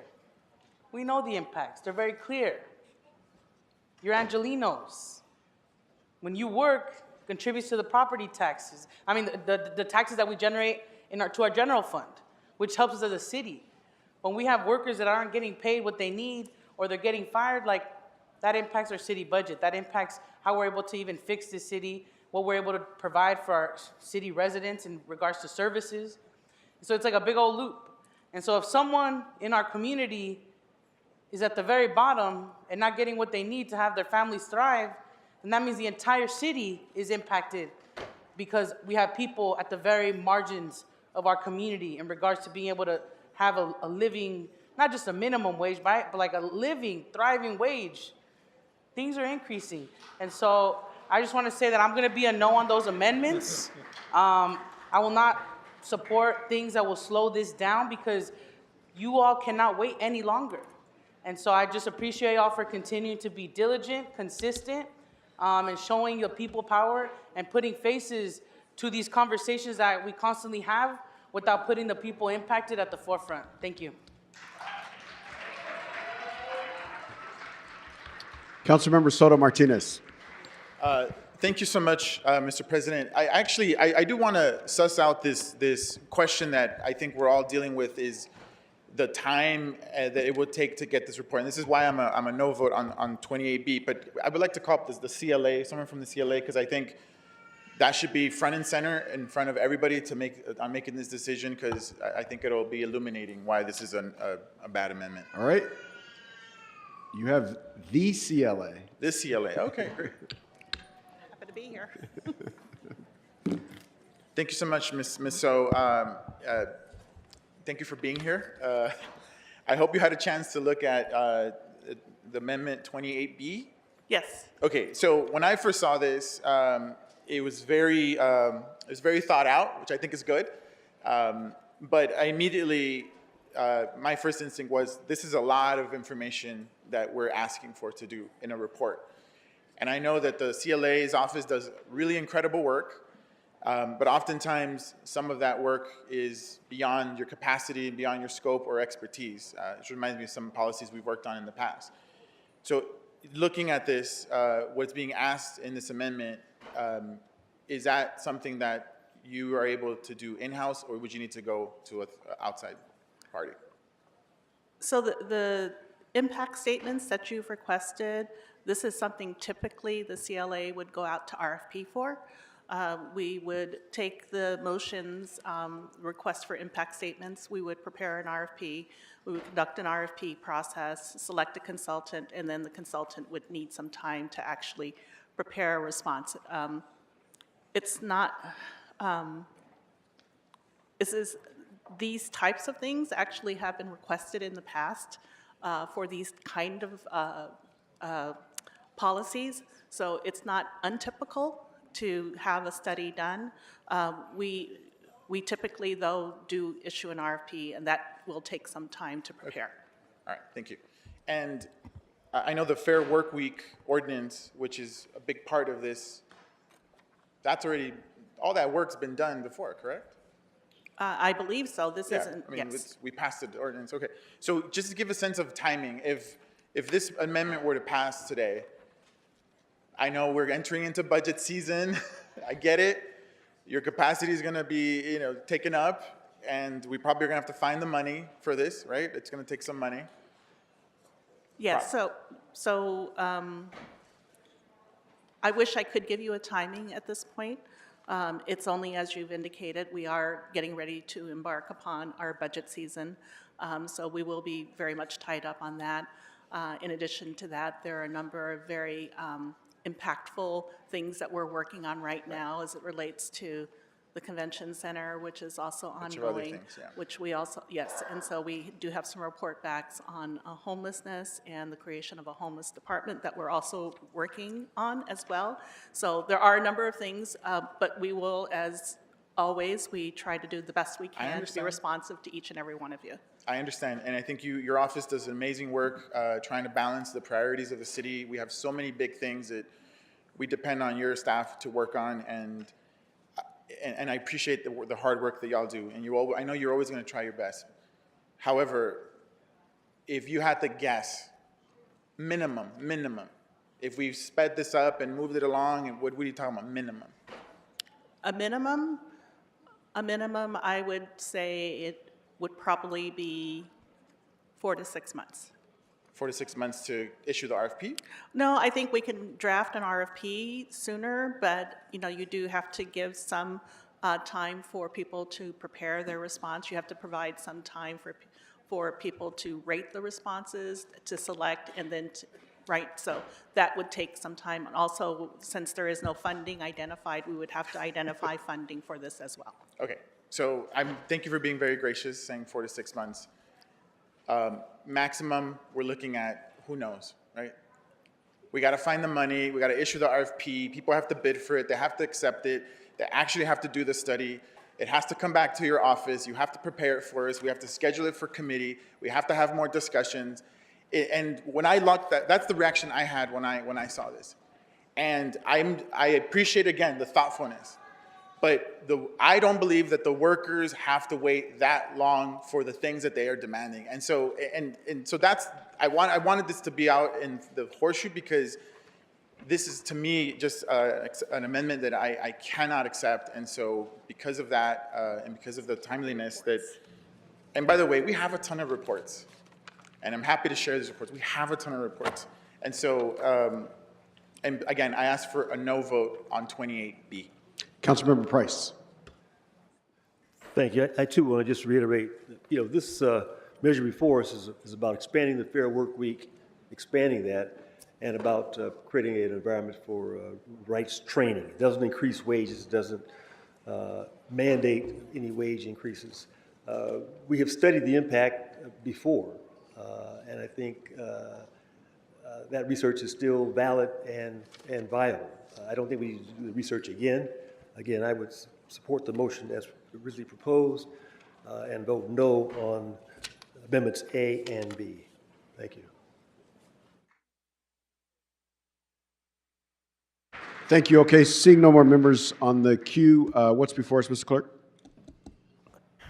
Mr. Council President, before the council is Amendment 28B, introduced by Councilmember Blumenfield, seconded by Councilmember Park. All right. We are voting on item 28B. Mr. Blumenfield is asking for a yes vote. Mr. Soto Martinez is asking for a no vote. Let's open the roll, close the roll, tabulate the vote. 7 ayes, 8 noes. The amendment has failed. All right, what's next? Before the council is Amendment 28A, introduced by Councilmember Rodriguez, seconded by Councilmember Lee. Councilmember Soto Martinez. Well, again, thank you so much, Mr. President. 28A, I think, falls into a similar thought process, although I think it's not as, I don't have as strong as feelings, and I'm happy to enter a discussion with my colleague to my right. And so I would like to make a, hopefully a friendly amendment, but if not, then I'll still present an amendment. And I hope everyone has it in front of them, in instruction number 5, which would read as follows: the CLA to report back with any recommendations that could instead of will. I think it's just wordsmithing, and then striking instruction number 6. And the reason I want to strike number 6 is that I don't believe we should be entertaining any kind of exemptions to this policy. And the exemptions that are being asked for in this report, and I know it's a report, but I don't want to see a report making exemptions because we're already going down that path, is to identify locations in food deserts, good food zones, and Jedi zones. If people know those areas of the city, that is South Central Los Angeles, that is Canoga Park, that is areas where poor Black and brown people live. I don't think we should be making exceptions to any parts of the law, especially when those folks that work there are usually from that neighborhood. And so I just want to strike number 6. But again, I would like to add, report back with any recommendations that could protect small, independently owned on instruction number 5. And if my colleague to my right would accept that, I would ask for a yes vote, but see what she says. Councilmember Rodriguez. Hi, I'm the colleague to the right. So what I want to, it's otherwise Councilmember Rodriguez. So what I want to talk about a little bit is what the implications are of the decisions that are being made here today.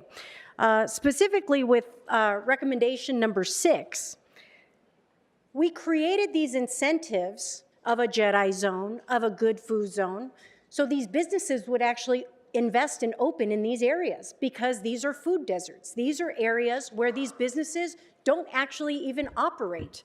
So we're working against ourselves by not answering a fundamental question.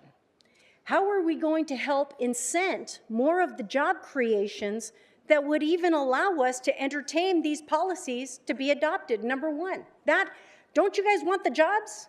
Don't you want them in the neighborhoods where they don't currently exist? We would actually be working against ourselves if we create an environment that isn't hospitable to the businesses even existing to begin with. And to Ms. Hernandez's point earlier, yes, We want to see these businesses exist. You know why? Because our bottom line as a city, which by the way, I don't know if you guys have heard, we're about $1 billion in the hole. We're trying to create an environment that actually creates more tax generation for us to pay for the sidewalks, to pay for the streets, to pay for all of those. We rely on that money.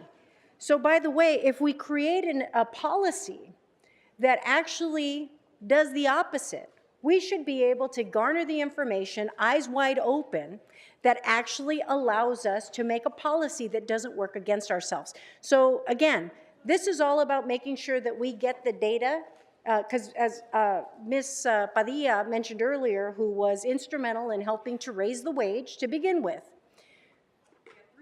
3 reports that came back so that we could come to a solution that worked for everybody, so that we could actually be hospitable to both giving the workers the work environment and the salaries that we want to provide, without creating an environment that was inhospitable to the business existing to begin with.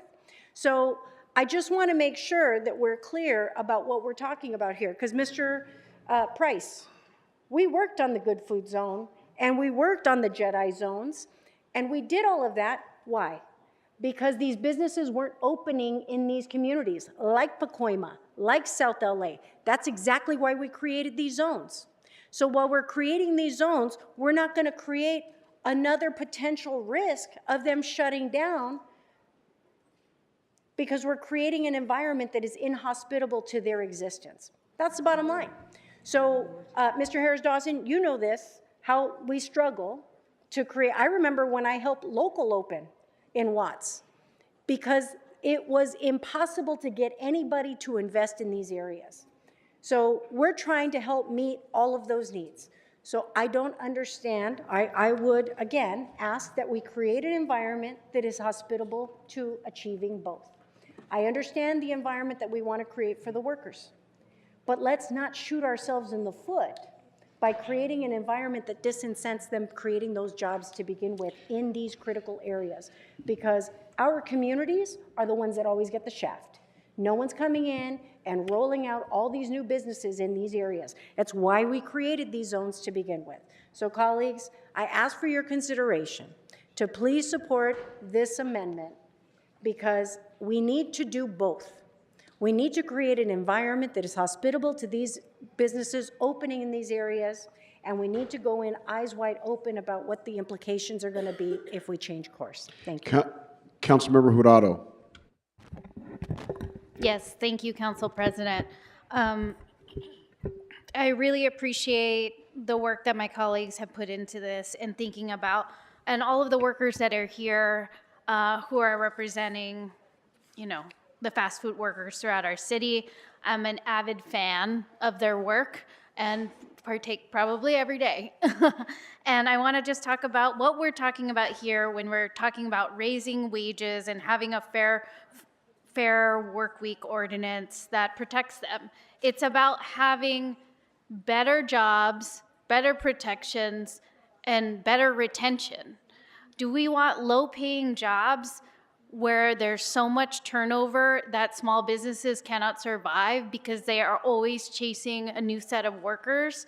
No, we're fighting for these jobs so that they can have a predictable schedule, that they'll know their rights, so that they keep their jobs and stay loyal, stay into these communities, and have a pathway to stability in our city.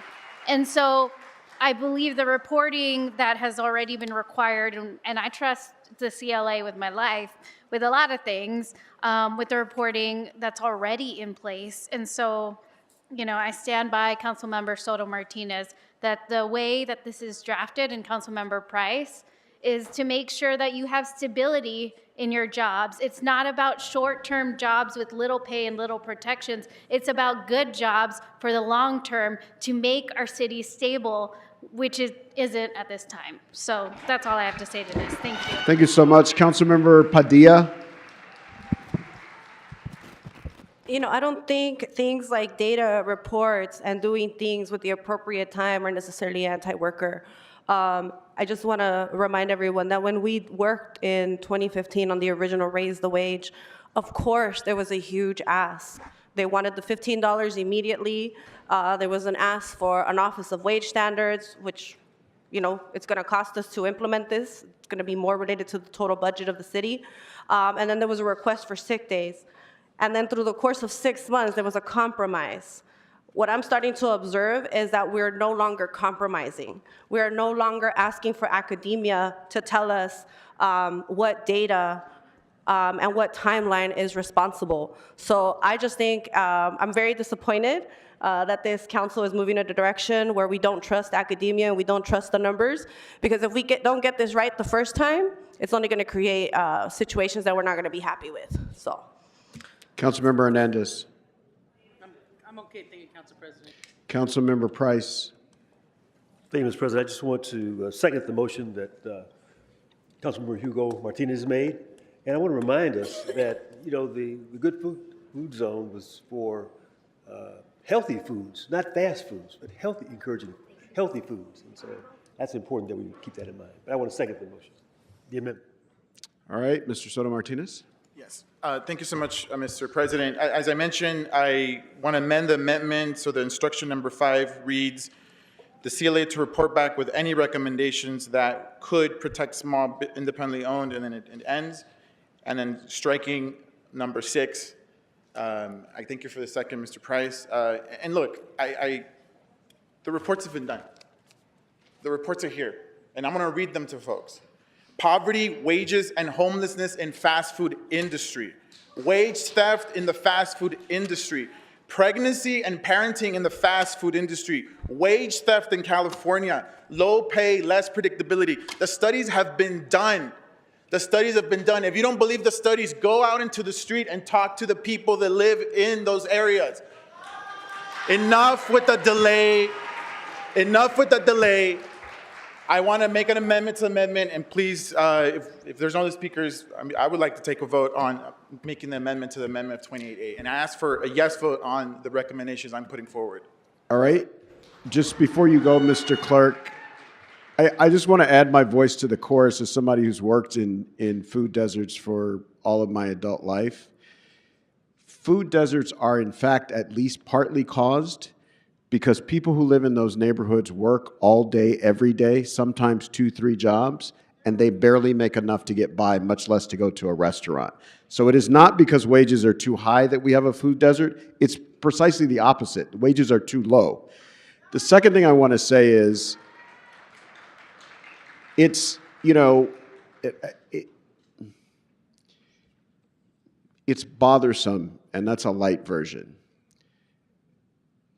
that some folks come and talk about food deserts and how bad things are in South LA when it benefits their interest, and they're never here to talk about the banks who practice open redlining and won't make a loan to successful businesses if they operate in those spaces, to insurance companies who won't insure a business if it's in this specific areas, and to infrastructure investments that don't make the investment in those areas to make it easy for people to get to those businesses. And so I want to say, as somebody who's worked in a food desert for a long, long time, it is not at all caused by what workers are getting, what their working conditions are.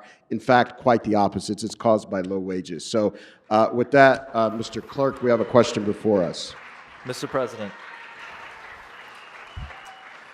So if I could just clarify with Councilmember Soto Martinez, for your amendment, is Councilmember Price your second? Okay, great.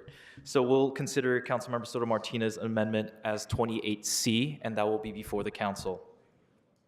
All right, that item is now before us. Let's open the roll, close the roll, tabulate the vote. 13 ayes, 2 noes. All right, what's next? Before the council is Amendment 28A as amended by Amendment 28C. Councilmember Nazarian. I was just going to change it. I was going to vote no on that. Okay. So should we just reconsider? It looks like there are a couple people who want to change their votes.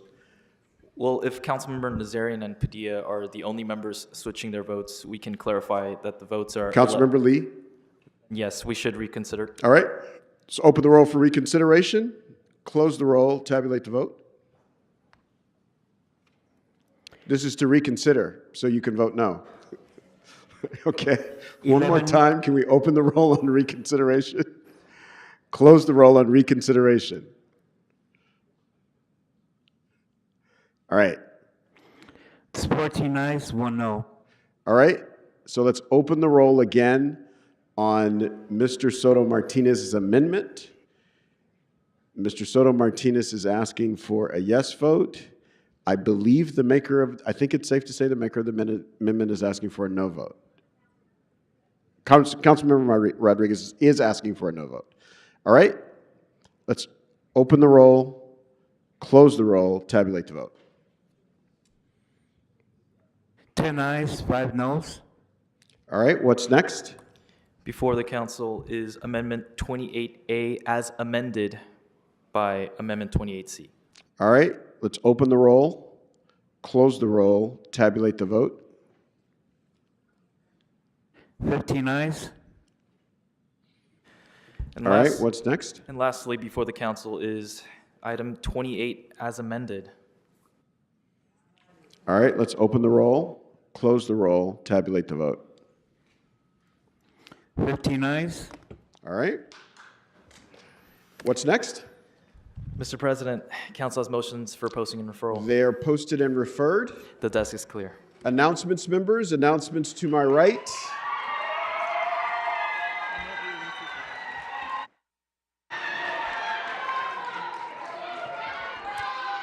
All right, folks.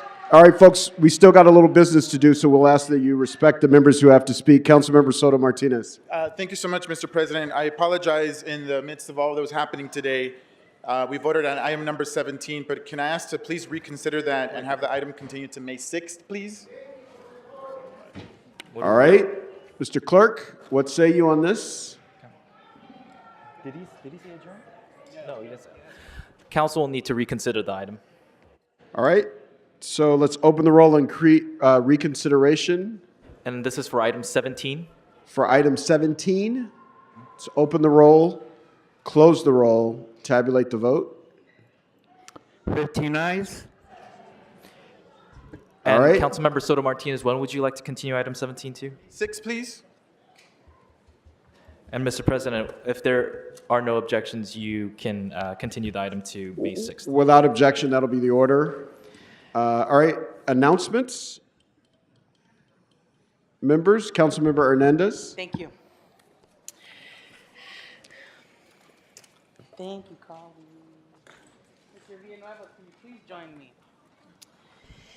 Thank you, Council President. Good morning, colleagues. I'm excited to be joined here by Eric Villanueva and his family as his 26-year journey with the City of Los Angeles comes to a close. Eric's story resonates deeply with many of us. As a first-generation immigrant from Manila in the Philippines, he arrived in Los Angeles in 1993, fueled by ambition and a bachelor's degree in civil engineering. Despite his academic background, he took on blue-collar jobs like stacking appliances in a Van Nuys warehouse basement because he was determined to pave his way forward. What began with humble jobs in those early years blossomed into a remarkable 26-year career with the City of Los Angeles that began in 1999. Eric started as a management assistant in the city clerk's office and progressively rose through the ranks. He was named Employee of the Year twice, which is no small feat here in the City of Los Angeles and speaks volumes about his dedication and impact. His professionalism and exceptional work ethic have earned him the respect of his peers, my council office, and many others in the People's Building, like former Mayor Eric Garcetti. But what truly sets Eric apart is his profound sense of compassion. He has advocated for underserved communities through his work with Answering the Cry of the Poor, or ANCOP, an organization bringing hope and assistance to those who need it most. His commitment to public service extends beyond our borders, as seen during the Ukraine crisis, where he selflessly dedicated his time and resources to rescue and support those affected by the war. Eric's journey beautifully highlights a universal truth. One person can truly make a difference in the lives of many. He gently reminds us that real leadership goes beyond titles or positions. It's about uplifting, inspiring, and serving others selflessly as he does. Eric, you have made a huge impact here at City Hall and on the lives of countless Angelinos, and we will certainly miss you. Please step forward. We thank you for all you have done, and we wish you the best as you embark on this next chapter, whether it's resting, whether it's joy, whether it's being a superhero in other parts of the world. We look forward to seeing how you enjoy your well-deserved retirement. Colleagues, please join me in recognizing Eric with a huge round of applause.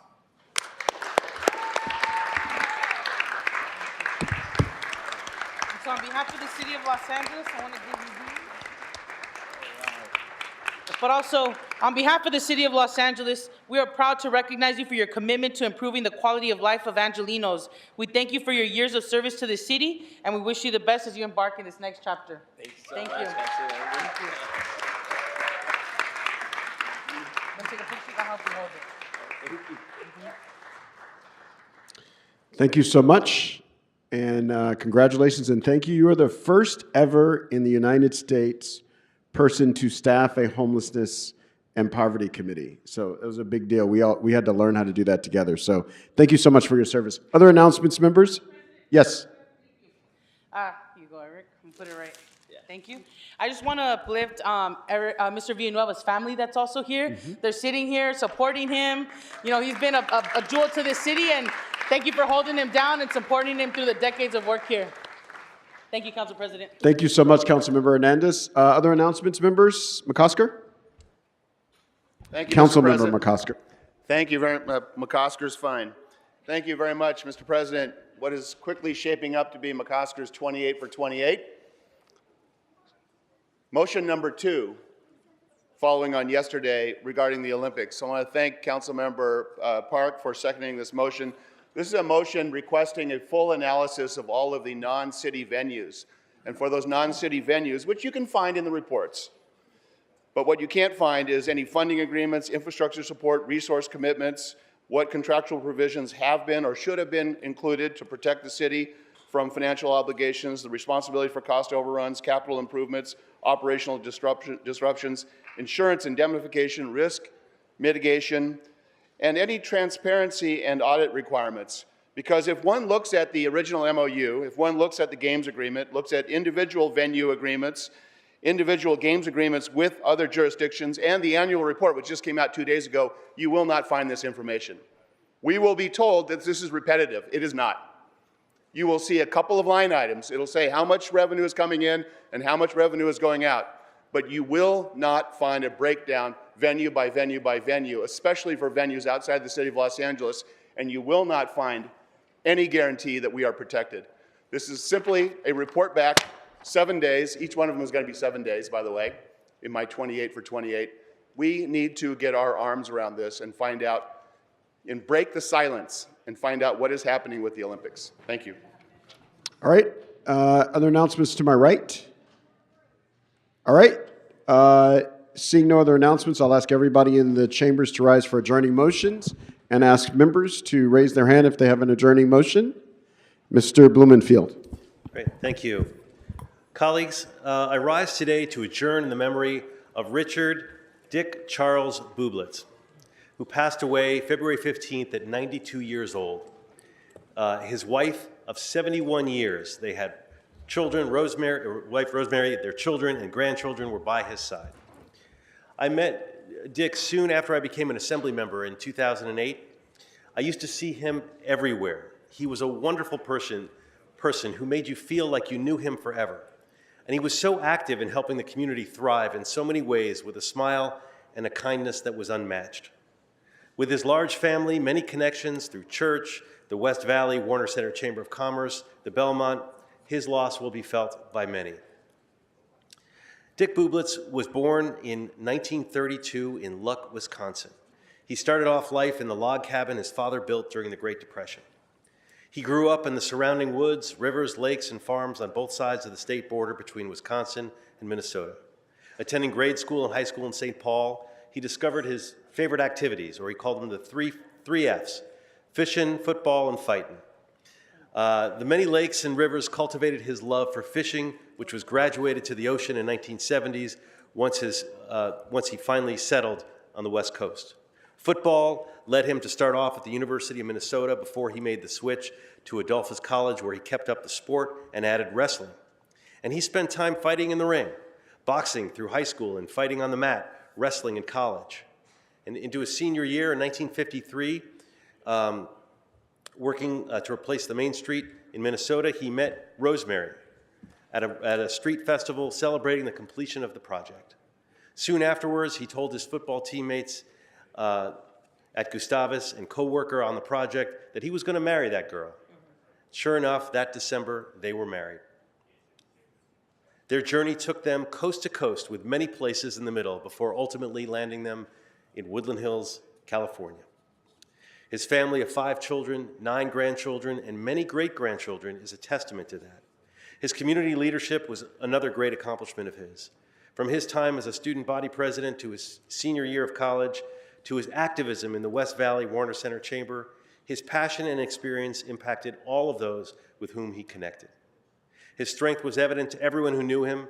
In his own words, he posted to Facebook, he attributes wrestling to teaching him about mental determination. He said, quote, "To outwit and outlast the opponent, whether in day-to-day living, business situations, or athletic activities such as long-distance running, my mindset carried me through." His success in running included completing countless 5Ks, 10Ks, half marathons, and marathons. And that determination made him among one of the last of his age group still to be running well into his 80s. The same strength and fighting spirit led him to beat lymphoma in 2016, which was the only thing that could get him to stop running. His spirit, stories, and lessons will live on through his vast network of friends. He's survived by his wife, Rosemary, his children, Rick, Randy, Rhonda, Rachel, and Raisa, his grandchildren and great-grandchildren. May Rick Bublitz rest in peace and in strength. Thank you, Mr. Blumenfield. Any other adjourning motions? All right, seeing none, we're adjourned. See everybody on Friday.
I remember that because when her lady friends would come that worked with her would say, "Your mother," she's so fast, and it was real positive, and it seemed very positive situation.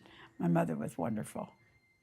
Although the fishing and seafood canning business at the Port of Los Angeles experienced tremendous growth during the 1950s, it still wasn't large enough to meet the growing demand, and local industry leaders